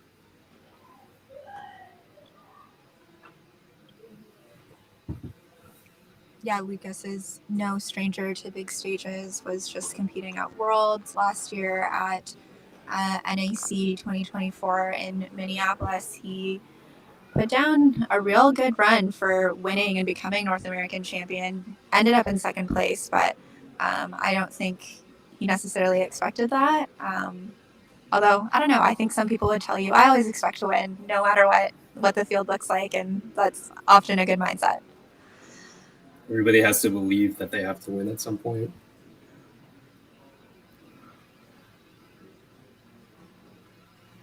And here we are watching Brendan's third solve. He's put down 235s, which is very close for second place, depending on what Dylan's able to do. But Brendan has definitely stepped it up compared to his previous round, where he got a 42-second average. I think it's safe to say that Brendan kind of thrives under all this pressure. Oh, yeah.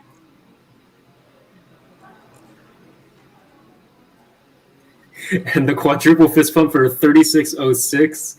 He's very, very happy with that. A 35, 35, and a 36 for him. He is making a very, very strong bid for second place here. An extra fist pump just for the heck of it. Looking for another Western champion title this evening. He's just piling them up.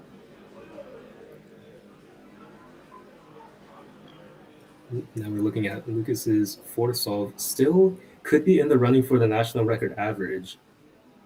He's gotten just above it on a couple of the solves, but a good solve here would definitely put him in good position. And he's flying through this once again.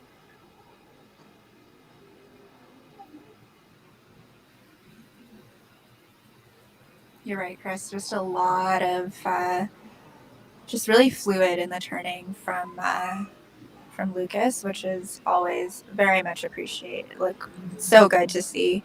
and 32-32. So that is most likely going to put that national record out of the question. Yeah.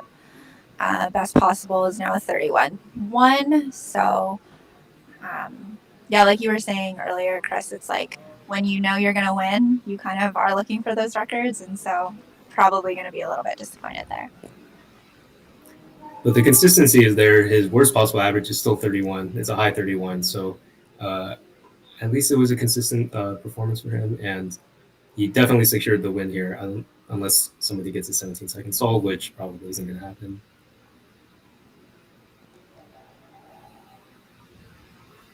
We're looking in at Dylan's fourth solve, and him and Brendan are extremely close for the second place spot. Both of them putting down about 35 to 36 second mean so far. I believe this is Dylan's third. Oh, this is his third solve. Okay. Yeah. Yes. A long pause before the final algorithm, but he's able to put it down. The 43 on that one, definitely not. He's going to want to put that one behind him, but it's only the third solve, so he has plenty of room to make up for the average. Totally. You get one bad one every average. You're allowed.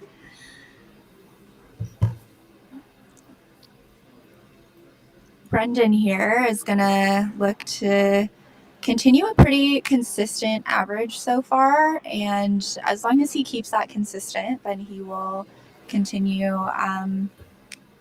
to just kind of have that worst possible and best possible be in that really small range, which is what you want going into your last solve.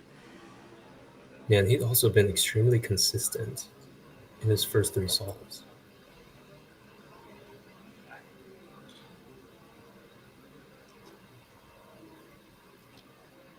No pauses yet for him. It looks like there was a bit of a pause on that pair, but there's so many pairs that one pause isn't really the end of the solve unless you're extremely, extremely low class.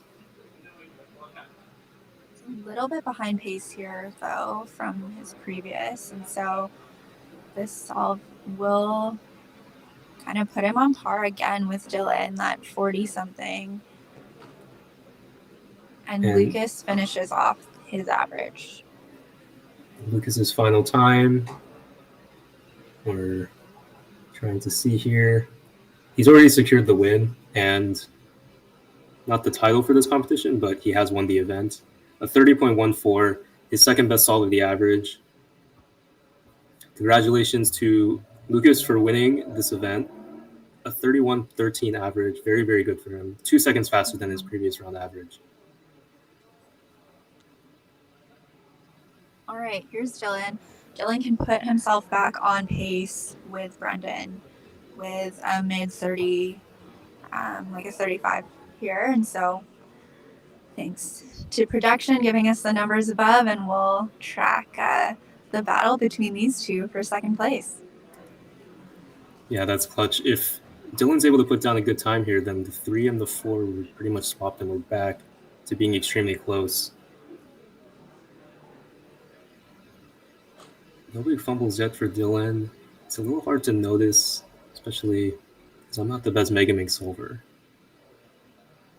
It looks like he's getting close to his last layer. A clean final algorithm, and Dylan, a 32.88. Seems very pleased with that, and that will put him in a good position to keep that second place spot that he had coming into this round. So let's look at the best possible and worst possible here.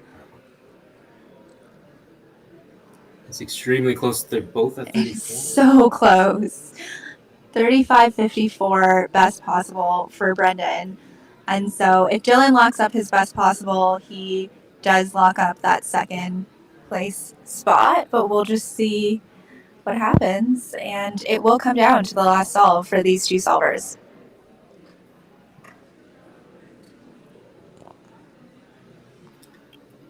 Off screen, Alessandro has finished his average. He's currently in second place with a 40.14 average, although that is he's set to be kicked off the podium here after Brendan and Dylan solved. They're right next to each other, so we'll see if that plays any role, because Dylan is going to have to see what time Brendan gets in order to beat him.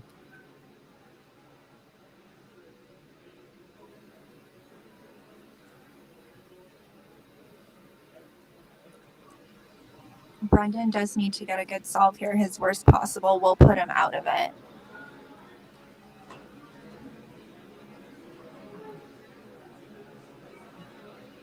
It looks like he's just about to reach last layer here. He's already at the 35-second mark. And this isn't going to do it for him. A 40.12. And the door is open for Dylan to steal this second seed. Brendan Dunnigan has locked up the Western Champion title. Yeah. So once again, Brendan Dunnigan, another Western Championship title for him. But I'm sure he still wanted to be second place in the event. Dylan just needs to get about a 36 or 37-second solve now that Brendan is counting a 40-second solve.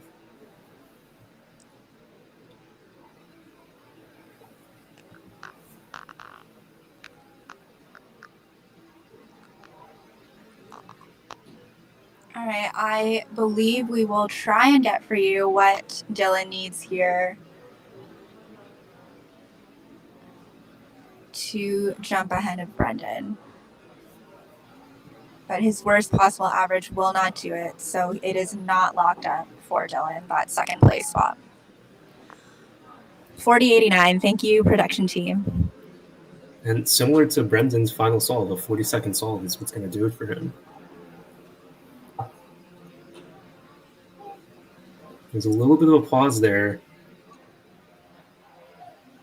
but it's just going to come down to the cases here.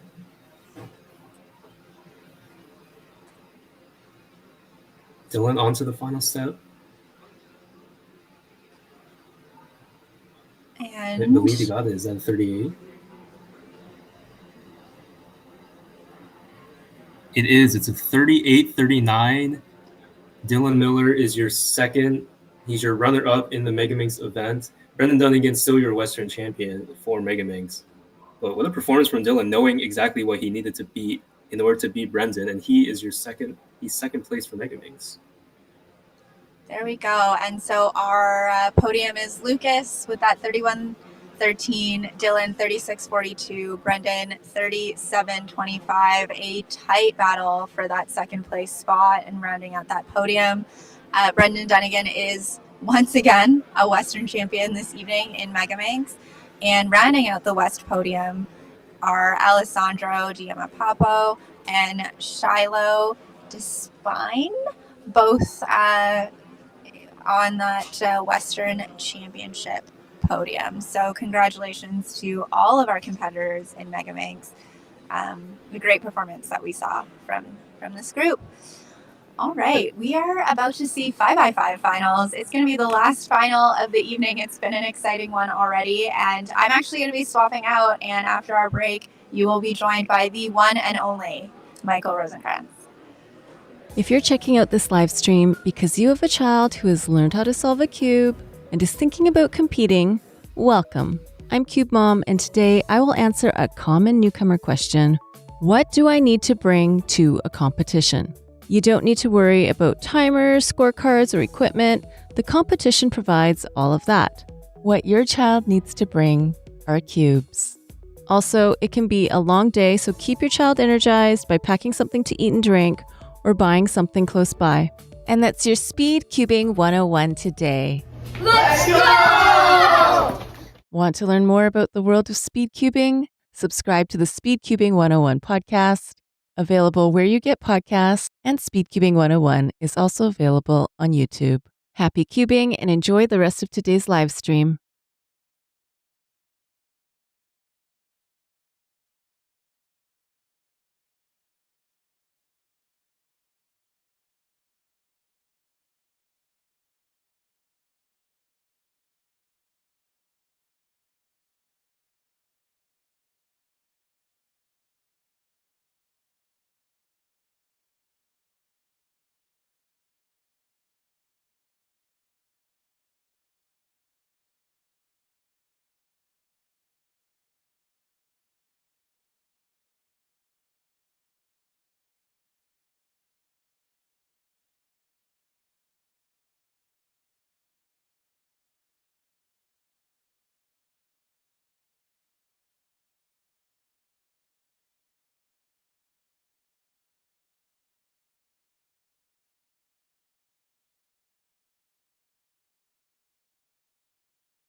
Welcome back, everybody, to the Sunset Ballroom inside the Flamingo Las Vegas for the West Coast Cubing Western Championship 2025.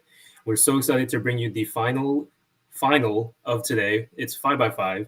We just wrapped up Mega Minx, where Brendan Dunnigan was able to secure another Western Championship title, although he came in third place overall in the event to Lucas and Dylan Miller. Joining me in the booth now is the one and only Michael Rosenkrantz, and we are looking to bring you the top 4 seeds in 5x5. Max Park, once again. Paul Maui finding himself in the second seed this time with a 50.81 average in the first round. Brendan Dunnigan in third, and Kevin Hayes is going to be your 4th seed. Michael, it was extremely close between the 2nd, 3rd, and 4th seeds. What are you looking for to see if they can pull off a podium here? Yeah, Chris, I'm really just looking forward to, each of these competitors just try and make it close as they can, getting through the first round, always a good feeling, but now that you're in finals, pressure's a little bit higher going into it. So I think here, if you're some of the lower seeds here, such as Paul Bendy and Kevin Hayes going into it, you have Max Park at the top, who's separated well ahead of the competition by about 10 seconds or so. I would say, I think a good feeling for all of these other seeds. Try and keep it as close as you can. Try and remind yourself you've been here before. You've been in these final situations before. Just go out and give it the best you can. And you're definitely right. Kevin and Brendan have already been in multiple finals today, and so has Paul, although Paul, I think, is a little bit disappointed with the fact he didn't podium in 6x6, and I'm wondering if that'll add more pressure onto his 5x5 solves because he's still without a podium today. Yeah, Paul having a 133.56 main back in 6x6, just not enough for the podium. That podium, of course, being Max Park, Kevin Hayes, and Brendan Dunnigan. So Paul has a little bit of a chip on his shoulder going into 5x5. I wholeheartedly agree with that. And here we're looking at his first solve. It's pretty fluid so far, although it looks like he messed up his sensors there, and that is going to kill the solve for him. He is a blue and green cross solver. He also uses Yao on 5x5, which is becoming probably more and more popular these days compared to reduction. And yeah, this is definitely not a solve that Paul is going to be happy with. It's probably going to be above the 1 minute mark. He's just going to have to move on and hope he can make up for it in the next couple solves. And 105. Yeah, with solves like that, Chris, it's tough enough in the finals where you get yourself deep in a hole with a solve like that, but you remind yourself 4 solves left, get that first one out of the way, try and focus on the here and now and keep on solving. Yeah, and Paul averages under 50 seconds, so if he wants to just beat his first round average, then he definitely has the capabilities to do that, and he doesn't have to pull off like a crazy personal record or something. So he definitely is. I would hope that the pressure isn't too high for him, although, like we said, he's still without a podium today when he missed out on 6x6. So that might add some extra pressure. We're looking at Max Park's first solve here. He's flying through this. He still uses reduction. He's still second in the world for 5x5 average. And this is an incredible solve of 35.38 for his first solve.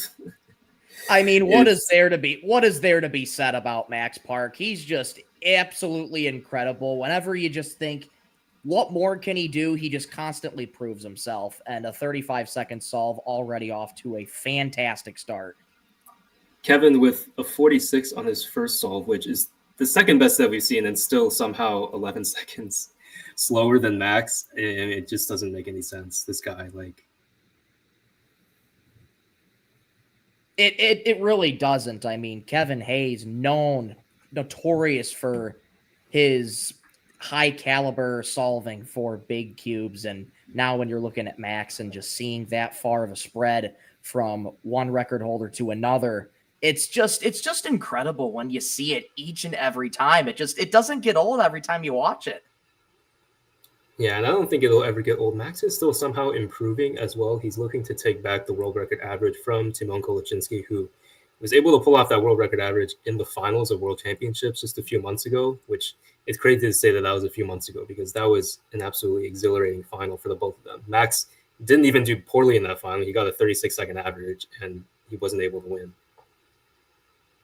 I tell you what, being a part of that production team for World Championships back in July in Seattle, it was just so special. I look on that competition, just a few months ago, and I just think to myself, what an experience that was. So many memories to be made, and 2 years coming up in Sweden World Championships coming back again. I cannot wait to see what any of these cubers can bring to the table. And I hope to join you on that adventure to Sweden, as Paul, his second solve here is looking a little bit better. He hasn't made any huge mistakes. And he gets a V-perm for his PLL.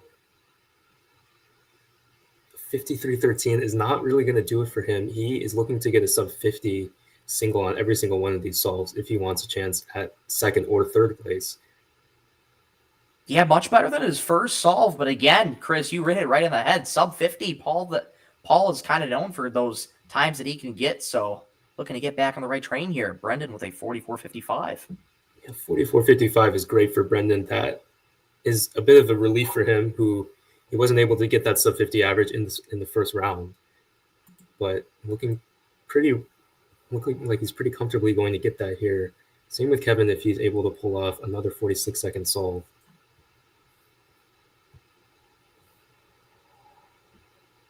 Both Kevin and Max solving right now. Kevin just about probably now 25 seconds ahead of Max. So Kevin will probably finish first before Max, but Max could be not too far behind him.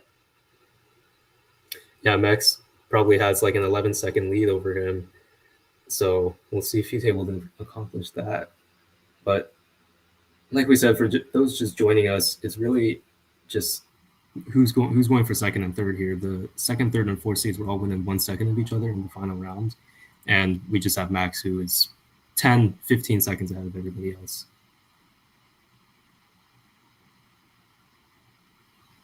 It's looking pretty good again. Not many pauses. It seems like it's a lot of moves. He's on to PLL here. And a 40.86, not the best for Max, but once again, like this, Max can sleepwalk into this title. It's probably going to be another Western Championship title for him, unless something absolutely catastrophic happens. And that's just the crazy thing. A 40-second solve, nearly a 41-second solve for Max. He's still well ahead of the competition. Going to shake up the time just a little bit. But just the separation in times that he has between these other competitors, it's just so hard for them to catch up just because it's just pure speed. And it's just amazing all around. And speaking of catching up, we're looking at Paul's third solve. He's counting a 53-second solve, which is not what he wants if he wants to get onto the podium, with Brendan and Kevin both putting down sub 50 singles.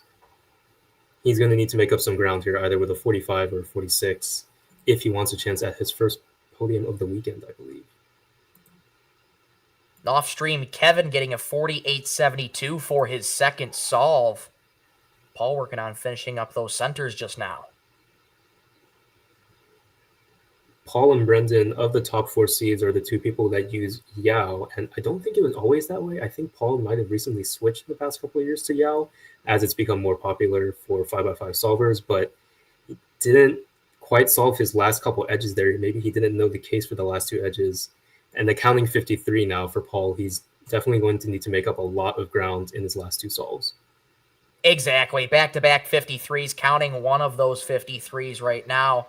Hit it right on the head. Got to put himself in a good spot here. These next two solves, you want a chance to podium. Looking in at Brendan, I believe this is his third solve coming up here. Under the table, I can't exactly see what's going on here, but if Brendan can put down another sub 50, he's pretty much locked up a podium spot. Looks like he will. Oh, 49.60, just barely. Oh my goodness. Not too happy with the solve, but either way, a sub 50. And like we said, with like all of these top seeds, pretty much they're not really looking for podium position at this point. They're just looking to beat their own personal records. And that's why we see the reaction from Brendan, because of 49, although it puts him pretty securely in the podium, he is not happy with that. Kevin up for his third solve now out of 5 in 5x5 finals. 46.03, 48.72 are his first two solves. We're going to try and stay consistent with that 40-second solving. It looks like he's about to do it. Yep, a 46. And at this point, is really looking like it's going to be Max, Brendan, and Kevin Brendan and Kevin searching for that number 2 spot, but Paul is going to need to make up a lot of ground.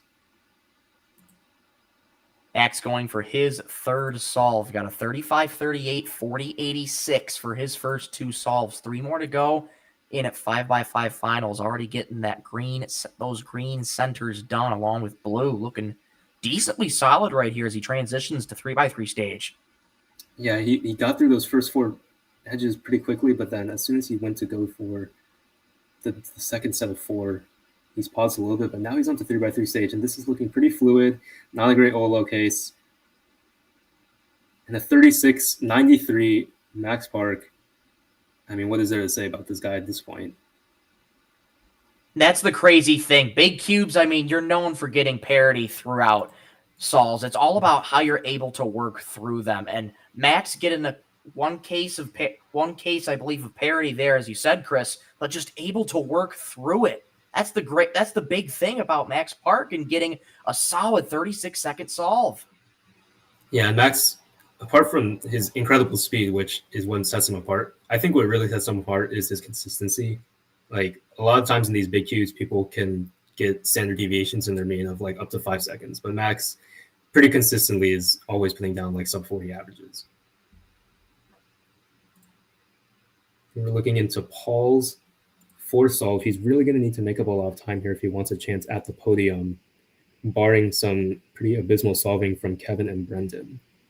And yeah, with Yao, you never want to see like those big pauses during edge pairing because that's the advantage that it gives you. So if you're pausing during edge pairing, then you're really giving yourself a disadvantage. Yeah, a couple pauses here from Paul, transitioning to 3x3 stage, trying to finish this one out in a relatively good time. He did know the last 2 edges that time, so he's not going to get parity for the edges. And a 57.21, that unfortunately is most likely going to put Paul out of the podium. I'm not sure if he knows it yet, but that has to be pretty disappointing for him because he just barely missed out on the 6x6 podium an hour ago. Yeah, tough feeling there for Paul. He slots down into 5th place as it stands right now. Emily Wen right above Paul as it stands right now. Your top 3, Max, Brendan, and Kevin, to go for 5x5. Kevin beginning his 4th solve now. It's been extremely consistent from Kevin so far, all sub 50s. If he basically just gets a 52 here, then he's pretty much locked up the average away from Paul. There it is, a 46, a 48, and another 46. It's really just up to 2nd place now between Kevin and Brendan. Kevin getting 2nd place in 6x6 not too long ago. Max taking 1st place with another Western Championship title in 6x6. And a 43.13 for Kevin. That's easily his best solve of the competition so far as well. And he's probably locked up 2nd place there unless Brendan can respond with another really low time. Clutch solving from Kevin. I mean, he's notorious in big cubes for a reason. Just a very solid solve all around. What a clutch solve there to possibly lock up a silver. Let's see if Brendan can respond. It looks like he is about to get a good solve here. 44, he's happy with it. And he can certainly pull it off on the last solve as we look in on Max's 4th solve here. Got a couple more edges to finish up, but looking decently solid here as he's transitioning to 3x3 stage here. He chose to do yellow cross after he was doing edges on orange and red. And a 37.98. That's going to clinch it for Max Park, your Western champion in 5x5. Once again, like 6x6, like 7x7. I don't even know how many this guy has at this point because it just seems like he's been doing it forever. So congratulations to Max Park. And let's see if Paul can put down the final time he's satisfied with, at least for himself. Even if he doesn't get on the podium, you want to get at least one good solve here. It's just too many titles to count at this point for Max in Western Championships. He's just solidified himself for years and years and years, especially in Western Championship. He's shown up big, and he certainly has in day 2. Max also isn't one to get 2nd or 3rd, as we were talking about. He has about 670 overall medals. 625 of those are golds, and he's adding to all those golds today with 2 more in 6x6 and 5x5.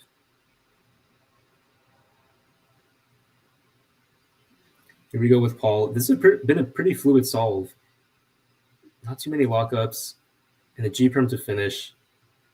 He gets a 54.6, so pretty consistent solving from Paul, but definitely not the performance that he was looking for if he wanted to get onto the podium. So we're going to move on to Kevin and Brendan to see who's going to get second place here.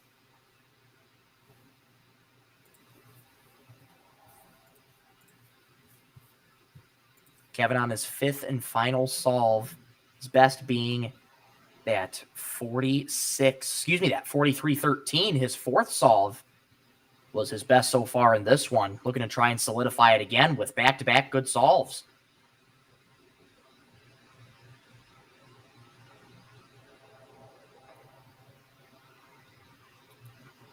Dialing in the camera work here, we're zoning in on Brendan again, who is looking to beat Kevin on this final solve in order to secure second place.